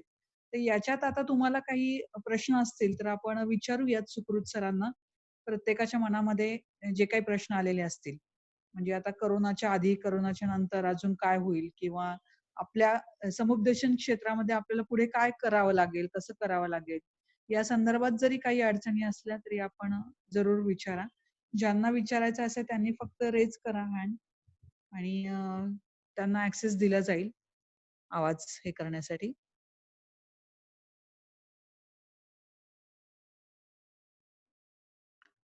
सुकृत सर, करूयात का? एक 5 मिनिटात मॅम.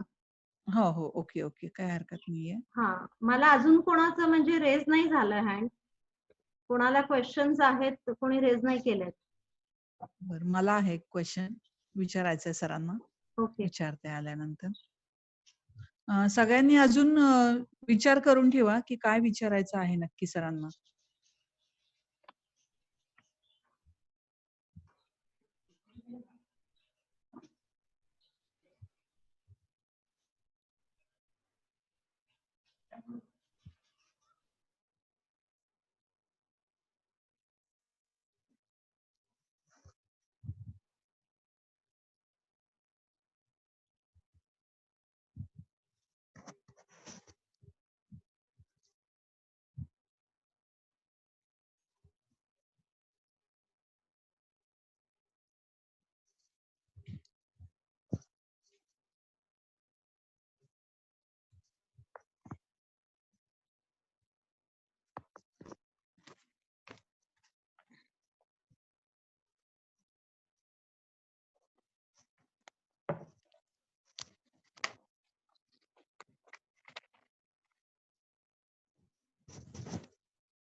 आपले प्रश्न सगळ्यांनी तयार ठेवा. तोपर्यंत एक फक्त मी इकॉनॉमिक प्रेशरमुळे काय निर्माण होतं ते सांगतेय. ऐकताय ना सगळेजण? Yes ma'am. हा, येस. तर एक मॉडेल आहे आपल्या मॅरेज काउन्सिलिंगच्या याच्यामध्ये पण आम्हाला शिकवलेलं आहे की इकॉनॉमिक प्रेशर ज्या वेळेला येतं की आता आर्थिक ताणतणाव निर्माण झालेले आहेत आणि मग कसं प्रेशर येतं मॅरिटल लाईफवर, तर ते जे आम्हाला शिकवलं होतं ते तुम्हाला सांगते की ते मॉडेल एक असं आम्हाला सांगितलं होतं की इकॉनॉमिक प्रेशर आल्यानंतर इमोशनल डिस्ट्रेस वाढतात. मग हस्बंडचे वाढतात आणि वाईफचे पण वाढतात. ज्यावेळेला इमोशनल डिस्ट्रेस वाढतात त्यावेळेला मॅरिटल कॉन्फ्लिक्ट निर्माण होतात आणि मग त्याचा परिणाम हा पूर्ण मॅरिटल सॅटिस्फॅक्शनवर होतो आणि हे चक्र सतत फिरत असतं. कारण बघा तुम्ही की घरामध्ये जर आपल्याला आर्थिक ताण काही आलेले असतील की पहिलं तर पोट भरलं पाहिजे आणि घरातल्या सगळ्या गोष्टी व्यवस्थित व्हायला पाहिजे, तरच हस्बंड वाईफचं रिलेशनशिप चांगलं राहतं. पण जर का की पैसाच आलेला नाहीये, या महिन्यामध्ये माझा पगारच झालेला नाही किंवा नवऱ्यांनी काहीच पैसे दिलेले नाहीयेत घरामध्ये, आता आपल्याकडे कामवाल्या बायकाही येत नाहीयेत, पण त्याचे पगार तर आपल्याला द्यायचे आहेत आणि खर्चही वाढलेला आहे. आपण म्हणतोय की बाहेर जात नाही तर कसं काय खर्च वाढला? पण घरात बसूनच आपला खर्च खूप वाढलेला आहे. कारण एक मध्यंतरी मी याच्यावर पण वाचलं की जगातला कोरोना संपवायचा आहे, किराणा नाही. पण आपण सगळेजण घरात बसून आज वेगवेगळ्या रेसिपीज करतोय आणि आपल्या एक लक्षात आलं असेल की आपण जे काही नियोजन आर्थिक बाबतीमध्ये केलेलं आहे की आता आपल्याला दर महिन्याचा किराणा किती लागणार आहे, तर त्याच्यापेक्षा बराच दुप्पट आपल्याला लागतोय आता.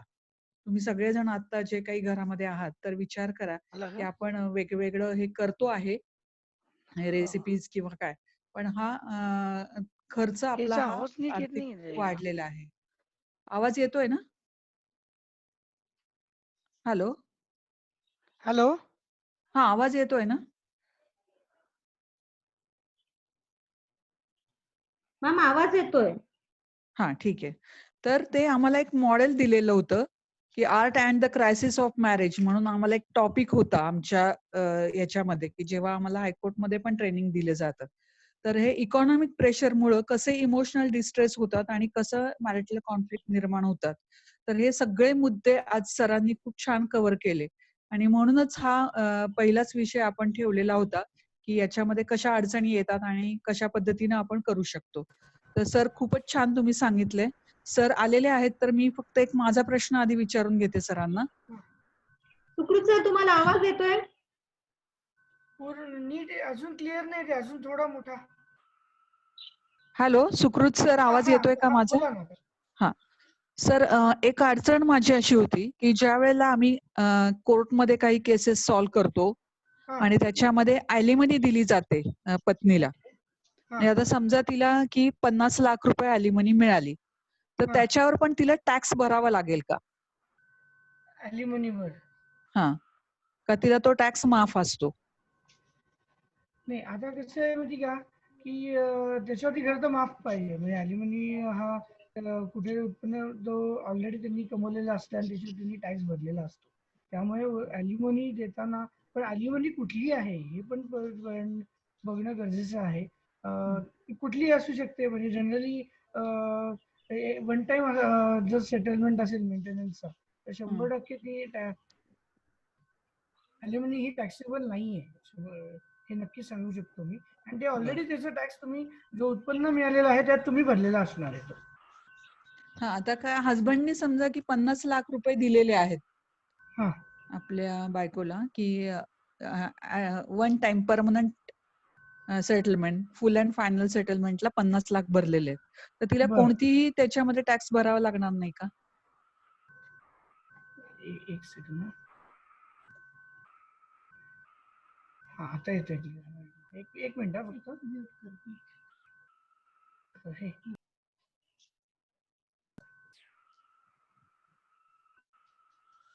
काय करू? स्पीकर लावा.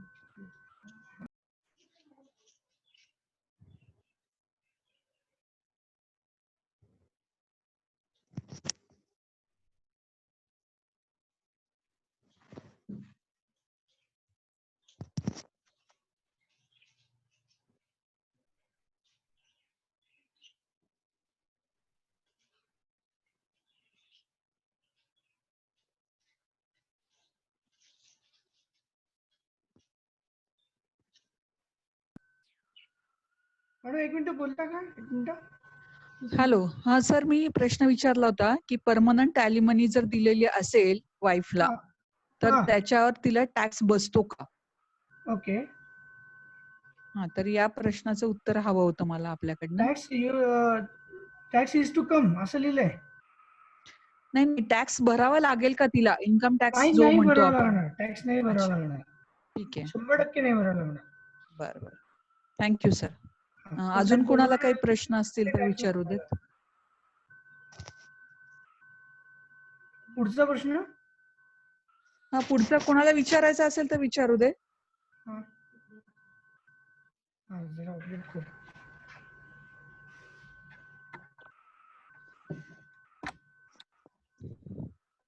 कोणाचा हँड रेज नाहीये, क्वेश्चन कोणाचाही नाहीये. बरं, आता मग अजून एक सर प्रश्न माझाच. सुकृत हा सुकृत सर, तुम्हाला आवाज येताना कमी येतोय का थोडा? हा, थोडा कमी येतोय आवाज. बरं, मग एक 2 तुम्ही मिनिटं होल्ड स्पीकर करा. अरेंजमेंट करू शकतात तेवढ्या वेळात. मग बरं. तोपर्यंत क्वेश्चन्स पण येतील. क्वेश्चन्स विजिबल नाहीयेत कारण कोणाचे अजून. कोणाचे क्वेश्चन्स आहेत किंवा चॅटबॉक्सला जरी टाकून ठेवले तरी येईल. येस स्मिता मॅम, आम्ही ऐकतोय तुम्हाला. हा, तर प्रश्न विचारू का? हा, प्रश्न विचारा. हा, ज्या वेळेला आपल्याकडे केस येते काउन्सिलरकडे आणि अशा पद्धतीनं की इकॉनॉमिकल म्हणजे ताण, आर्थिक ताण खूप निर्माण झालेले आहेत आणि त्याच्यामुळं की वादविवाद झालेले आहेत दोघांचेही, ओके. आणि खूप वाद हे वाढलेले आहेत. तर हा. अशा वेळेस काय होतं की काउन्सिलरला पण एक अकाउंटंटची किंवा याची भूमिका पार पाडावी लागते.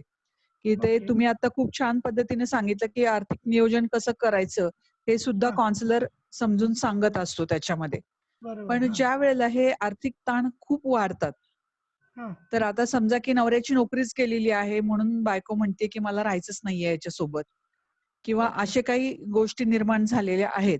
हा तर हा हे इमोशनल प्रश्न सोडवताना आम्हाला म्हणजे काउन्सिलरला टॅक्स कन्सल्टंटची मदत घ्यावी लागेल का, किंवा वेगळी कोणाची एक्सपर्टची मदत घ्यावी लागेल का, हा, किंवा तर आता कशा त्यामध्ये पद्धतीनं समजून सांगावं असं?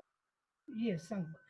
त्याच्यामध्ये मी तुम्हाला एवढं सांगतो पहिले की जर तुमची खूपच भांडणं झाली असेल तर तुम्हाला टॅक्स कन्सल्टंट म्हणजे बेसिकली आर्थिक गोष्टींमुळे झाली किंवा अजून कुठल्याही गोष्टी या आर्थिक ताणतणावामुळे झाली, तर 100% तुम्ही एक फायनान्शियल प्लॅनर ची गरज तुम्ही घेतलीच पाहिजे, म्हणजे त्याची मदत ही घेतलीच पाहिजे.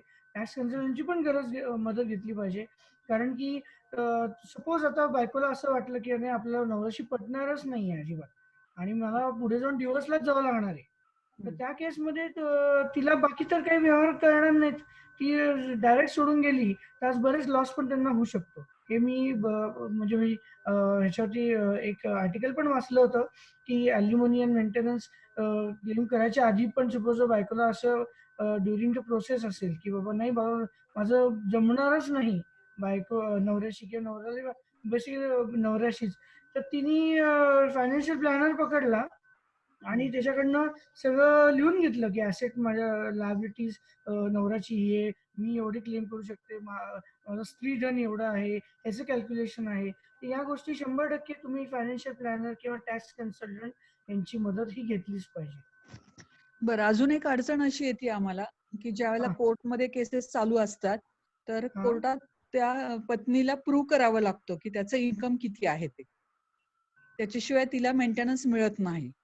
बर बर. हा कारण हा नवऱ्याचं इन्कम किती आहे हे सगळं दाखवावं लागतं. पण बरोबर. असं हा होतं की ती काहीच आणू शकत नाही, म्हणजे हा की तिला एवढं हे नसतं की कुठे कुठे त्याची प्रॉपर्टीज आहे किंवा काय हे माहिती हा नाहीये. तर फक्त आपण इन्कम टॅक्स रिटर्न जर दाखवलं तर त्याच्यावरनं फक्त हे समजू शकेल का सगळ्या गोष्टी? हा ओके. याचा हा एक खरं तर म्हणजे बेसिक प्रश्न हा नेहमीच येतो की कोर्टामध्ये बेसिकली बँक स्टेटमेंट आणि इन्कम टॅक्स रिटर्न म्हणजे प्राप्तिकर रिटर्न 100% ही खात्रीशीर असतात. कारण की तेच तुमचं मेन स्तोत्र आहे ज्यातून तुम्ही उत्पन्नाचं आज ते एक डिक्लेरेशन आहे, म्हणजे तुम्ही जे गव्हर्नमेंटला देत असता. त्यामुळे इन्कम टॅक्स रिटर्न हा अत्यंत चांगला असा पुरावा तुम्ही कोर्टामध्ये सादर करू शकता की हा एवढं एवढं उत्पन्न त्याला मिळत आहे आणि त्याच्यावरती त्यांनी एवढा एवढा प्राप्तिकर भरलेला आहे. आणि त्याच्याबरोबर पण माझं एक असं सेकंड थिंकिंग असं होतं. हम्म. येते नाही हॅलो? हो येतंय सर, येतंय. तर त्याचं सेकंड थिंकिंग माझं असं होतं की प्राप्तिकराबरोबर पण माझा मुद्दा आहे की प्राप्तिकर विवरणामध्ये जे काही दाखवलंय हे 100% खरं हे आपण मानतो किंवा ते गव्हर्नमेंटने डिक्लेरेशन दिलंय. पण जर कुठल्या माणसाने जर ते उत्पन्न दाखवलंच नाही प्राप्तिकर विवरणामध्ये तर तुम्ही काय कराल हा माझा मूळ प्रश्न असतो. म्हणून मी असं नेहमी म्हणतो की प्राप्तिकर विवरणाबरोबर त्याचे बँक डिटेल्स, बँक स्टेटमेंट हे चेक झालेच पाहिजे. आणि माझं अजून एक त्यामध्ये असं म्हणणं सर्वच काउन्सिलरला असं आहे की एकच बँक नका तुम्ही चेक करू. बँक स्टेटमेंट त्यांच्या जेवढ्या बँका असतील, जॉईंट बँका प्लस खरं तर प्रायव्हेटला हात लावून देत नाहीत, पण जॉईंट बँका तरी तुम्ही सर्व बँका त्यांच्या चेक करा, जेणेकरून तुम्हाला उत्पन्न कळेल आणि जेणेकरून तुम्हाला मेंटेनन्स बायकोला नवऱ्याचा कडनं क्लेम करताना त्याचा उपयोग होईल. त्यामुळे बँका या चेक करा, प्राप्ती करा विवरणाबरोबर सुद्धा, इन्कम टॅक्स रिटर्न बरोबर सुद्धा. अनुष्का पाटील त्यांना क्वेश्चन आहे. हा विचारू. तर अनुष्का पाटील मी तुम्हाला अनम्यूट केलंय, तुम्ही क्वेश्चन विचारू शकता.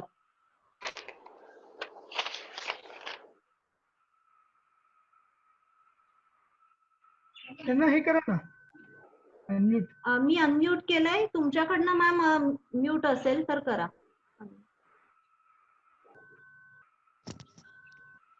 एक मिनिट मॅम क्लिक करा तुम्ही.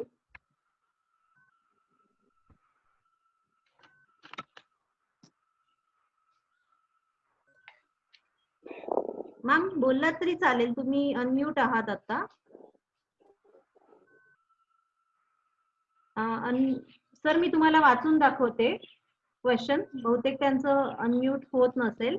अनुष्का मॅम ने असा क्वेश्चन विचारलाय, इन्कम टॅक्स वर्किंग नवी पडत काही दिवसांनी कायम स्वरूपी होणार आहे का?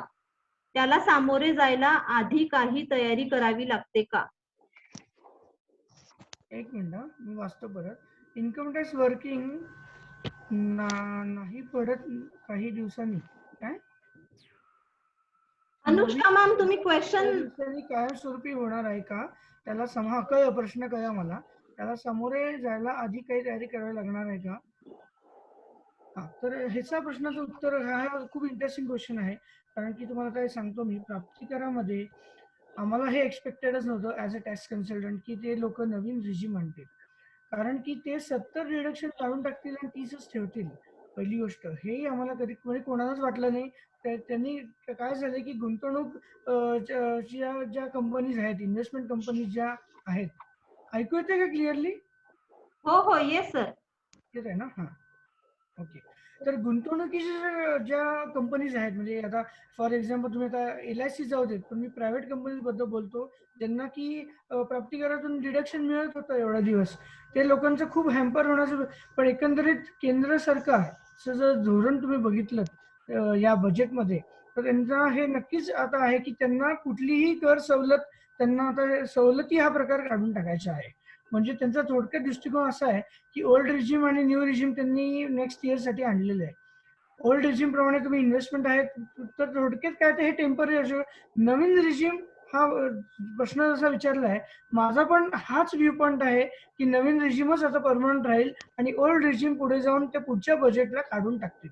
कारण की त्यांना आता इन्व्हेस्टमेंट हा प्रकार ठेवायचाच नाहीये. जो इन्व्हेस्टमेंट ठेवा, पण जो इन्कम टॅक्स मध्ये तुम्ही त्याचं डिडक्शन घेऊ शकत नाही, हेच धोरण गव्हर्नमेंटचं आम्ही बघितलेलं आहे. आणि मलाही असं पर्सनली वाटतं की पुढे जाऊन न्यू रिजिम ठेवतील आणि ओल्ड रिजिम काढून टाकतील. म्हणजे ही थोडक्यात काय, तर त्यांनी आपल्याला यावर्षी सवय करून देण्यासाठी ओल्ड आणि न्यू केलेलं आहे. पुढच्या वर्षी न्यूच राहील. हेच माझं त्याच्यावर उत्तर असेल. हॅलो, आवाज येतोय का सर? हो हो येतोय मॅम, थँक्यू सर. हा मला विचारायचा प्रश्न. सपना मॅडम, श्रद्धा बोलते. श्रद्धा मॅम, ओके. हा विचारू का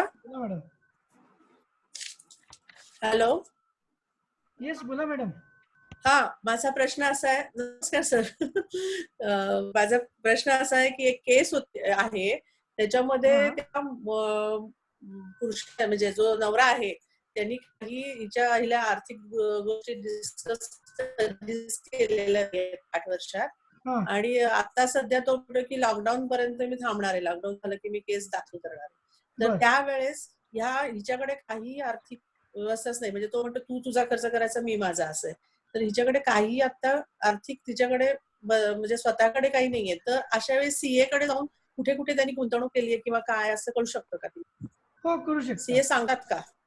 सीए सांगतील त्याचा वैयक्तिक पातळीवर येणार आहे, कारण की नाही, कारण तो कसं लपवतोय सध्या, काहीच हे केलं नाही म्हणतोय.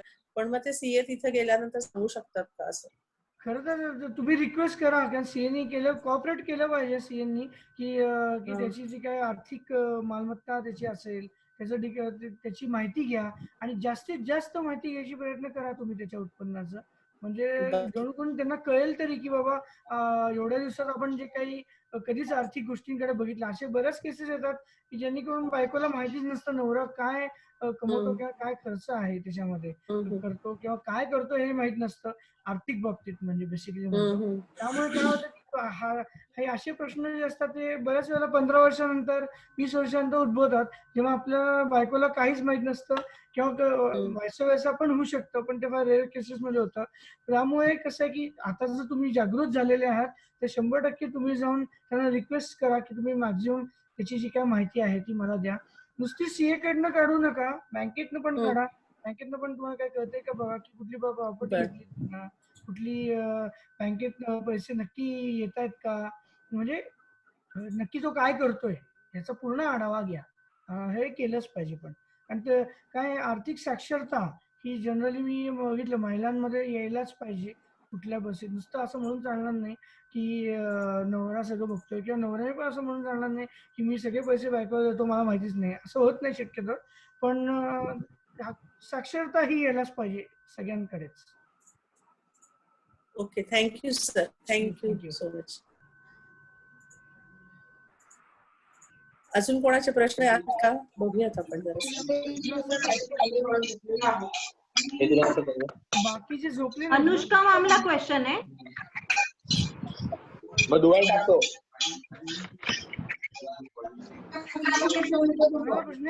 अनुष्का मॅम, दुसरं खाईन ना मी, आहे ना.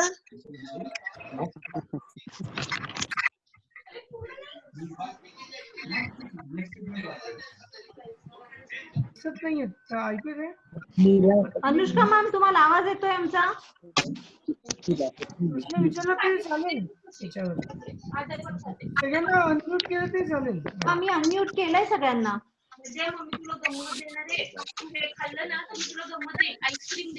All participants are unmuted.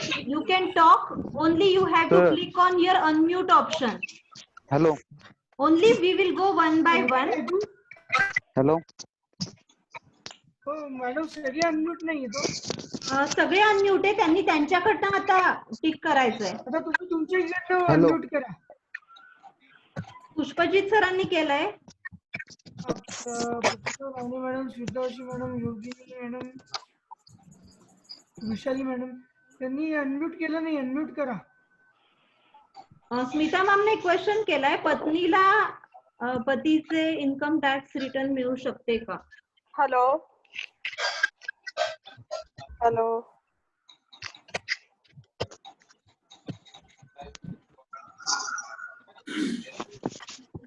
सगळ्यांनी अनम्यूट केलं का? आता कुणा प्रश्न विचारायचा विचारा.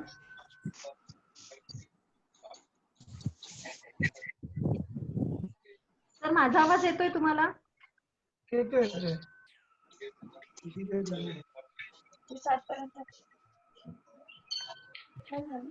प्रश्न कोणाचा आहे पुढचा? कुणाला प्रश्न विचारायचा आहे का?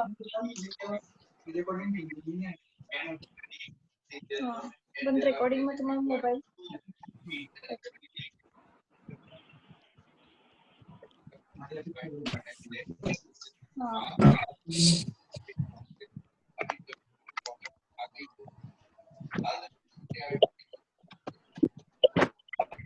यांचं मीटिंगच चालू आहे. पुन्हा प्रश्न विचारा. आवाज येत नाहीये सर जरा. हा हा, येतोय का आवाज? हा आता येतोय. हो येतोय, तुमचा आवाज येतोय, आता पण येतोय. पार्टिसिपेंट क्वेश्चन्स विचारत नाहीये किंवा त्यांना आवाज बोलता येत नाहीये, असं काहीतरी होतंय. मी विचारलेला आहे प्रश्न चॅट बॉक्स मधला, त्याचं उत्तर द्या फक्त सर. चॅट बॉक्स मधला ना?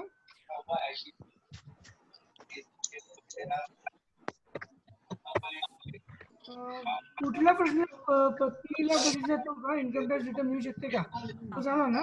हो हो, कुठला आहे? नाही तोच तोच ना. हा, म्हणजे समजा तिला जर मिळवायचं असेल तर. होऊ शकतो. त्याच्यावरती मला अजून एक उत्तर द्यायचं आहे खरं तर. देऊ का? हा बोला सर. हा, तर इन्कम टॅक्स रिटर्न जर तुम्हाला मिळवायचं असेल तर तुम्हाला त्या सीए कडनं किंवा ज्यांनी कोणी फाईल केलेला आहे तर त्याच्याकडनं त्याचा युजर नेम पासवर्ड तुम्ही आणा. आणि युजर नेम पासवर्ड मी खाली एक त्याच्याकडनं युजर नेम पासवर्ड आणा.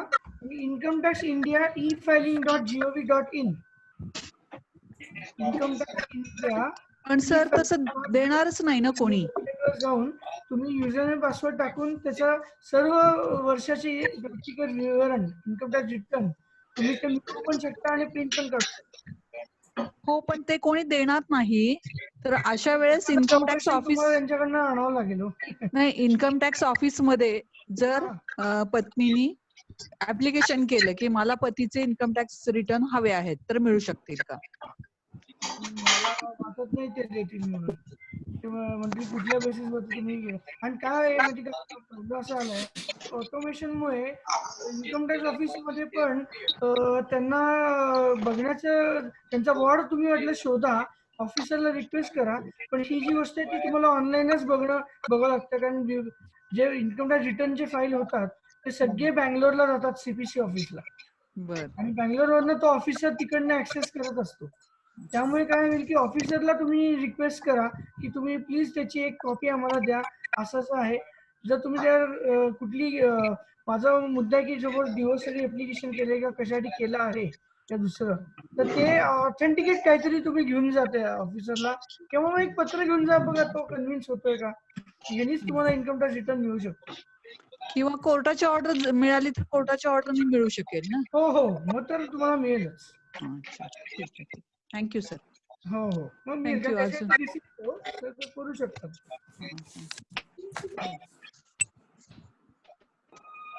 अजून कोणाला प्रश्न आहेत का आता? प्रश्न आहे. एक प्रश्न असा आहे की बँक मध्ये पण बँक डिटेल्स देत नाही. आता हा पण एक नाही, पण तुम्ही एक कॉपी जर घेऊन गेलात आणि बँकेच्या ऑफिसरला रिक्वेस्ट केली की बँक डिटेल्स तुम्ही गेलाच पाहिजे खरं तर.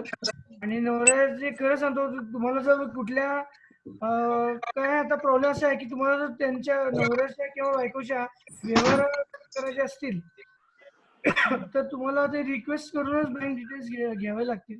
कारण काही व्यवहार तुम्हाला सस्पिशियस व्यवहार असतील तर 100% तुम्ही रिक्वेस्ट करून बँकेतनं ती माहिती घ्या. आणि त्यांना रिक्वेस्ट करावं लागेल, ती देतील याची गॅरंटी नाही. ऑर्डर देऊन गेलात तर नक्कीच देतील.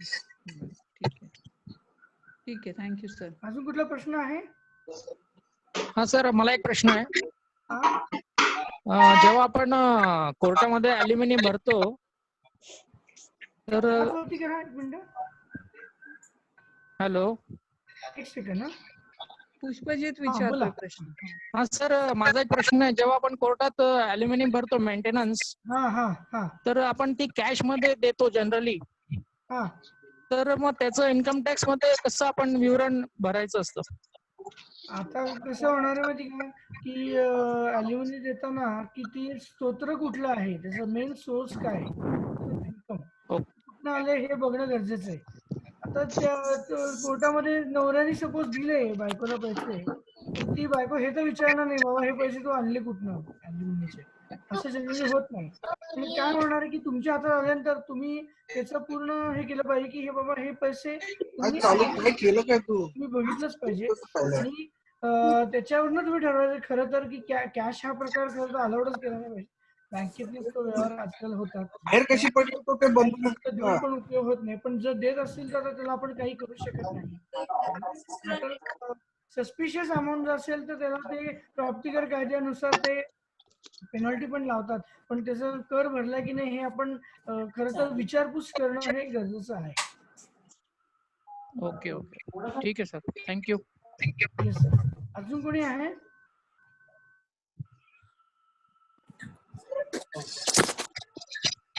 अजून कोणा प्रश्न विचारायचा आहे?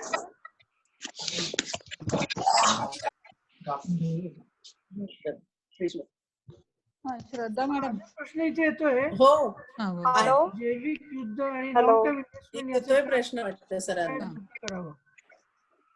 जैविक युद्ध म्हणजे काय? म्हणजे आता हे करोना. करून आणि लॉंग टर्म इन्व्हेस्टमेंट असं कसं काय युद्ध करावं. आता मुद्दा आहे की लॉंग टर्म इन्व्हेस्टमेंट मध्ये पैसे तर तुम्ही आत्ताच भरत आहात या टर्म मध्ये. तर त्यामध्ये सपोज इयरली तुमचं इन्व्हेस्टमेंट करताना तुम्ही कसं ते पॅकेज घेतलं असेल, म्हणजे कसं मंथली असे आहे का मंथली तुम्ही पैसे कसे भरता इन्व्हेस्टमेंटला, मंथली क्वार्टरली 6 मंथली का इयरली, हे पहिलं बघावं. फायनान्शियल बजेट करताना म्हणजे आर्थिक बजेट करताना ते लिहून काढावं की आपल्याला लॉंग टर्म साठी एवढे एवढे पैसे म्हणजे ह्या वर्षी आपल्याला जरी लॉंग टर्म असला ते लॉंग टर्म म्हणून त्याकडे बघू नका. प्रत्येक वर्षी इन्व्हेस्टमेंट आहे असं तुम्ही बघा आणि ते पैसे लिहून काढून त्याच्यावरती तुम्ही ते पैसे मंथली किंवा क्वार्टरली कसे पे करताय ते तुम्ही लिहून काढा. कुठल्या महिन्यात भरायचे ते बघा आणि त्या हिशोबाने ते दोन्हीच तुम्ही मिळता करू शकता आणि ते पैसे तुम्ही भरू शकता. मंथली असो, क्वार्टरली असो, इयरली असो किंवा 6 मंथली असो किंवा इयरली असो, पण पैसे लिहून काढा मग त्याचे लॉंग टर्म इन्व्हेस्टमेंट साठी. अजून कुठला प्रश्न आहे? सर इन्व्हेस्टमेंट ऑप्शन्स मध्ये आता व्याजदर कमी होणार का बँकेत?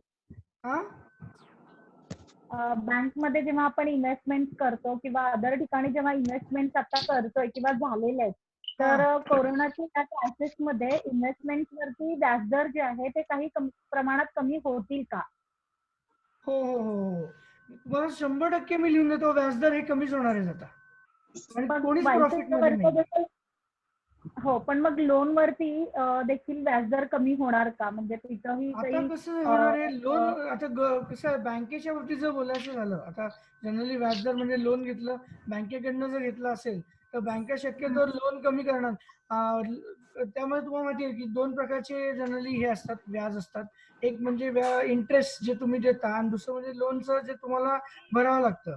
तर मुद्दा काय होणार आहे अशा केसमध्ये की आता करंटली जरी तुम्ही बँकेचं जर लोनचं जर प्रकरण बघितलं तर ते लोन जी अमाऊंट आहे किंवा इंटरेस्ट जो आहे ते मेन वाढवत नाहीत ना, हे जास्त महत्वाचं आहे.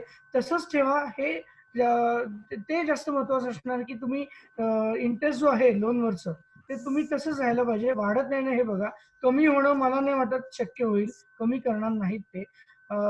पण इथं जर इन्कम वर्सेस जे इंटरेस्ट आहे ते 100% ते लोक सेव्हिंग एफडी किंवा आरडी वरचं जे आहे ते लोक कमी जास्त करू शकतील, पण ते बँकेच्या धोरणावरती जास्त अवलंबून आहे.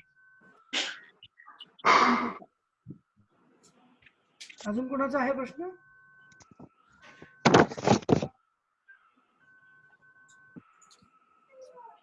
चॅट बॉक्स मध्ये आहे का काही? हा, तेच बघतोय.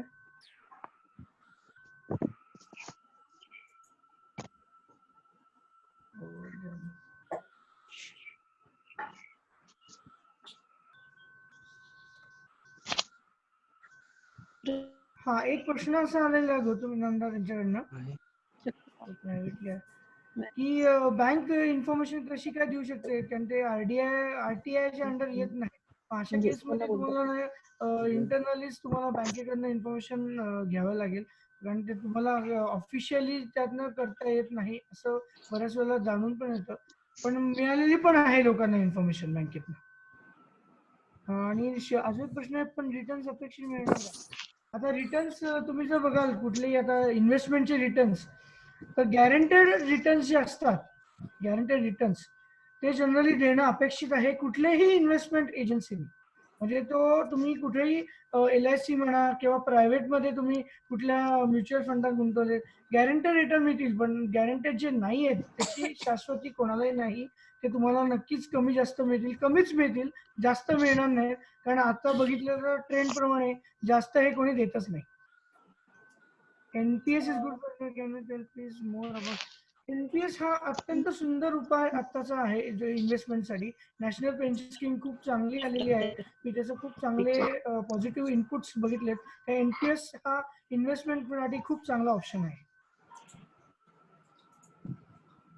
तर कोरोनाचा इफेक्ट हा नवीन इन्कम टॅक्स जो येणार आहे प्लॅन, तर त्याच्यात काही चेंजेस होऊ शकतात का जस्ट बिकॉज ऑफ कोरोना आहे आणि त्याचा इम्पॅक्ट टोटल सगळ्या आर्थिक व्यवहारावरती किंवा बिझनेस सेक्टरवरती किंवा इन्कम सेक्टरवरती जसा झालाय तसा इन्कम टॅक्स वरती सुद्धा होणं अपेक्षित आहे असं वाटतंय? मग तसं काही होईल का? म्हणजे जे आहे ते पूर्वीप्रमाणे जे जुना एक फॅक्टर आहे किंवा असं काही अपेक्षित वाटतं का तुम्हाला?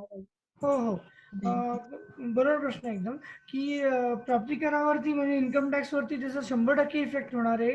कारण की तुम्हाला मी 100% लिहून देतो. आता करंटली माझ्याकडे एक स्टॅटिस्टिक्स आहे, ते तुम्हाला नक्कीच सांगावं वाटेल मला, की स्टेट गव्हर्नमेंट आपलं जे आहे आणि सेंट्रल गव्हर्नमेंट जे आहे ज्यांना जे पैसे मिळतात बेसिकली स्टेट आणि सेंटरला, प्रॉब्लेम आता असं झालेला आहे की स्टेट गव्हर्नमेंटकडे आता पैसे राहिले नाहीत. ते सेंट्रल गव्हर्नमेंटला तो महसूल जो असतो स्टेट गव्हर्नमेंटचा, तो महसूल जो आताचा करंटली जो स्टेट गव्हर्नमेंटचा महसूल आहे त्याची आकडेवारी मी 1 मिनिटात देतो तुम्हाला, तो माझ्याकडे आलेला आहे.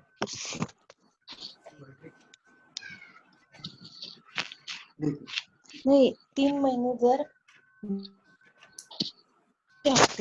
जर हात नाही भरले बँकेचे काय?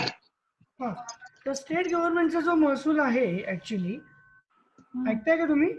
हा, म्हणजे स्टेट रेव्हेन्यू, महाराष्ट्र स्टेटचा रेव्हेन्यू, तर तो 40% हा जीएसटी मधनं येतो, म्हणजे 39.9% हा जीएसटी मधनं येतो.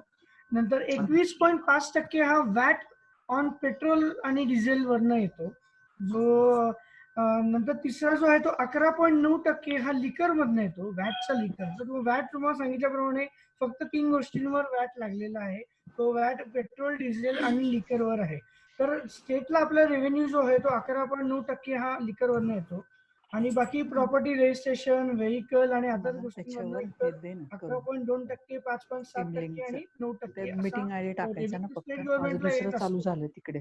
आता मुद्दा काय होणार आहे सांगतो तुम्हाला. जीएसटी दोन्हीकडे कसं करता येईल मला? की स्टेट सेंट्रल गव्हर्नमेंटला आता करंटली रेव्हेन्यू हा कमी झाला. का? त्याचं कारण सांगतो मी. गेले 3 महिने झाले जो जीएसटी मधनं रेव्हेन्यू जो सेंट्रल गव्हर्नमेंटला मिळतो आणि तो मग सेंट्रलकडनं स्टेटला येतो, हा जो म्हणजे 39.9% जो जीएसटी येतो तो जनरली बऱ्याच वेळेला त्यातले 25 ते 30% हा सेंट्रल मधनं त्यांना महसूल येत असतो स्टेट गव्हर्नमेंटला. आता मुद्दा काय झाला की 2 महिने झाले किंवा 3 महिने झाले त्यांचं टार्गेट जे आहे जीएसटी मधलं प्रत्येक महिन्याचं जीएसटीचं, ते जवळपास 1.5 लाख कोटीचं टार्गेट प्रत्येक महिन्याचं असतं सेंट्रल गव्हर्नमेंटचं. तो रेव्हेन्यू पूर्णपणे आपटला या 2 महिने झाले आणि तो जवळपास 28,000 कोटीपर्यंत फक्त आलेला आहे. सेंट्रल गव्हर्नमेंटनी आताच्या करंट न्यूज प्रमाणे सेंट्रल गव्हर्नमेंटनी 16,000 कोटीचा आधीचं सुद्धा देय हे स्टेट गव्हर्नमेंट, महाराष्ट्र स्टेट गव्हर्नमेंटला दिलेलं नाहीये. काल पण तुम्ही जर हे यांचं भाषण बघितलं असेल जे नरेंद्र मोदींनी संबोधित केलं होतं चीफ मिनिस्टरसाठी, तेव्हा उद्धव ठाकरे म्हणत होते की तुम्ही जीएसटीचं जे येणं आहे तुमच्याकडनं ते तुम्ही लवकरात लवकर द्या, कारण आता स्टेट गव्हर्नमेंटकडे पैसे नाहीये. दुसरा मुद्दा आहे की सेंट्रल गव्हर्नमेंटकडे पण आता पैसे नसणार आहेत, कारण की एवढे पॅकेजेस त्यांना द्यावं लागणार आहेत. त्यामुळे इन्कम टॅक्स पण हा तर प्रत्येक गोष्टीचा रेव्हेन्यू हा अफेक्ट या वर्षी होणार आहे हे 100%. कारण की उद्योगधंदा जीएसटी बंद होणार आहे. इन्कम नसल्यामुळे इन्कम टॅक्स कलेक्शन आहे सेंट्रल गव्हर्नमेंटचं ते पण कमी होणार आहे आणि त्यामुळे हे प्रत्येक क्षेत्राला आणि गव्हर्नमेंटला पण त्यांच्या रेव्हेन्यू महसूल मध्ये हा फरक पडणार आहे. थँक्यू सर, खूप माहिती महत्वाची होती ती, त्यासाठीच विचारला प्रश्न. थोडं मोठ्याने बोलता का? माहिती ती खूप महत्वाची होती माझ्यासाठी, म्हणून मी हा प्रश्न विचारला होता. आता हे सगळं जे चाललंय तर त्याचा इम्पॅक्ट हा income tax, GST and all या सगळ्या याच्यामध्ये कसा होणार आणि कितपत होऊ शकतो आणि त्यानुसार पुढचे businesses and depends on that family, ह्या सगळ्या गोष्टी एकमेकाला लिंक आहेत. दॅट्स वाय मी हा क्वेश्चन विचारला होता आपल्याला. बरं ओके. Thank you sir. थँक्यू. अजून कोणाला विचारायचंय? श्रद्धा मॅडम कन्क्लूड करा आता. हो चालेल. आणि खूप लोक छान हे आहेत आपल्याकडे, पूर्ण महाराष्ट्रातले आपल्या फोर्सिसचे जे सभासद आहेत ते सगळे कोल्हापूरचे आहेत, निपाणी, नाशिक तिकडचे पण दिसत आहेत मला. तर ठीक आहे, तुम्ही कन्क्लूड करा चालेल सेशन. मग मी पुढचे इन्स्ट्रक्शन देईन मग तुमचं कन्क्लूड झाल्यानंतर. चालेल मॅडम चालेल. कन्क्लूड केलं तरी चालेल. सर दिसत नाहीये. थँक्यू लेक्चर ऐकल्याबद्दल. तुम्हाला आवडलं असेल लेक्चर? नक्की. खूपच छान, खूपच छान. आवडला. नक्की तुम्ही द्या, असं करून द्या. थँक्यू. असं केलंय sir. Okay. Thank you very much. Smita madam बाहेर पडू का याच्यात ना? नाही नका पडू, थांबा, ऐका ना आमचं. नाही थांबा, तुमचे आभार. हो थांबा सर, थांबा. धन्यवाद सुकृत सर. आज आपण जे विषय घेतला होता की बाबा वैवाहिक जीवनात आर्थिक ताणतणाव येणार आहेत, तर ते कशा पद्धतीने त्याचं नियोजन करायला पाहिजे, हा खूप छान विषय निवडला होता आपण. तर त्याच्यामध्ये तुम्ही जे सांगितलं की आर्थिक ध्येय ठरवायचं आणि किती जोखीम म्हणजे घ्यायची की नाही, आणि त्यामध्ये अनावश्यक खर्च कसा टाळायचा, यामध्ये सर्वात महत्वाचा मुद्दा आम्हाला जो कोण आवडला तर तो म्हणजे वैवाहिक जीवनामध्ये जर ताणतणाव कमी करण्याचे असेल तर त्यासाठी ओपन कम्युनिकेशन, म्हणजे काय म्हणतात, एकमेकांच्या नवरा बायकोंच्या नात्यामध्ये जर ताण नको यावा असं वाटत असेल तर ओपन कम्युनिकेशन फार महत्वाचं आहे. आणि हा फार महत्वाचा मुद्दा आपण इथे सर मांडलाय. नक्कीच आम्ही हे जे आपण मुद्दे दिलेले आहेत किंवा मांडले आहेत किंवा आपण चर्चा केली आहे त्याचा आम्ही नक्कीच वापर करू. आणि मी आपल्या सगळ्या म्हणजे माझे जे सभासद सहकारी आहेत आणि फोर्सिसचे सगळे मेंबर किंवा आम्ही सगळेजण आहोत, त्यांच्या वतीने मी तुम्हाला नक्कीच आश्वासन देते की आम्ही या सगळ्या गोष्टीचा विचार करून आजपासूनच त्याचं प्लॅनिंग नक्कीच सुरू करू. नक्की सर्वांनी नियोजन करा. आज सागर सर आपल्याला जॉईन होऊ शकले नाही, पण फोर्सिस काउन्सिलिंग सेंटरच्या वतीने मी, श्रद्धा सरदेशमुख आणि आमचे जे आज सभासद सगळे जॉईन झालेले आहेत त्या सगळ्यांच्या वतीने मी आपले आभार मानते. धन्यवाद. आणि आपण असेच कायम आम्हाला मार्गदर्शन करावे ही नम्र विनंती आपल्याला. आणि मेन म्हणजे स्वप्ना मॅडमनी पण आम्हाला सहकार्य करावे, कारण स्वप्ना मॅडम पण आपल्याला म्हणजे त्यांना पण धन्यवाद, कारण त्या पण सध्या आपल्याला मदत करताना दिसत होत्या. आता यापुढील मी सर्व म्हणजे जे काही बोलणार आहेत मॅडम, स्मिता मॅडम, ते सगळ्यांनी थोडस म्हणजे थांबा आणि ऐकावं. मी स्मिता मॅडमना विनंती करते की आपण पुढचं म्हणजे काय बोलणार आहात ते सुरू करावं. Thank you sir. थँक्यू. मी पण थँक्यू म्हणते सगळ्यांना. दुसरं की पुढचे काही इन्स्ट्रक्शन्स द्यायचे आहेत म्हणून मी थांबवलं होते सगळ्यांना, कारण आपल्याला हे लेक्चर सिरीज आपण चालू ठेवणार आहोत. वेगवेगळे लेक्चर्स आपण याच्यामध्ये ऐकणार आहोत. तर याच्यामध्ये आपल्याला बऱ्याच लोकांनी नावही दिलेली आहेत. त्याच्यामध्ये किरण आणि अमनचं आपल्याला ठेवायचं आहे पर्सनॅलिटीच्या संदर्भामध्ये. तर किरणला मी विनंती करते की मुलांच्या संदर्भामधलं जे आहे ते एक लेक्चर तुला द्यायचं आहे. त्याच्यानंतर पर्सनॅलिटीच्या संदर्भामध्ये जे आहे ते अमन आपल्याला देणार आहे. त्याच्यानंतर अमृता मॅडमना एक विषय आपण देणार आहोत. अमृता मॅडम कोल्हापूरवरनं आपल्याशी बोलणार आहेत. तर अजून कोणाला जे काही इंटरेस्टेड असतील तर त्यांनी आपला विषय आणि हे ऑनलाईन ग्रुपवर कळवा, म्हणजे मग नियोजन तसं झालं की तुम्हाला कळवू आम्ही. तर साधारण आठवड्यातून आपल्याला 2 ते 3 लेक्चर्स तरी होतील, या दृष्टीने आपण करूया. तर गुरुवारी एक लेक्चर आपण ठेवणार आहोत परत. तर सगळ्या इन्स्ट्रक्शन आम्ही ग्रुपवर टाकणार आहोत. फक्त 4 ते 5 वेळ ही सगळ्यांना योग्य आहे ना?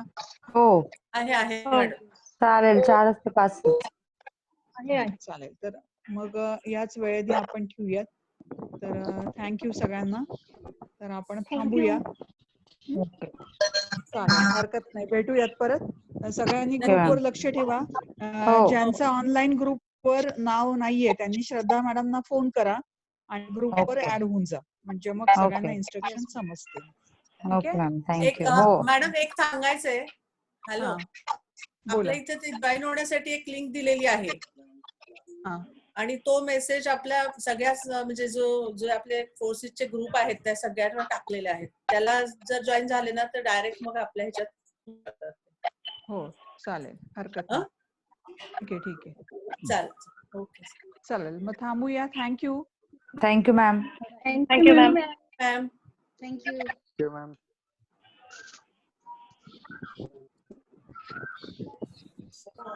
ऍक्सेस बाहेर कसं जायचं? बाहेर कसं जायचं? राईटला लिव्ह म्हणून येतं, लिव्ह. राईटला लिव्ह म्हणून येतं, तिथे क्लिक करा आणि लिव्ह मीटिंग आहे, रेड मध्ये येते.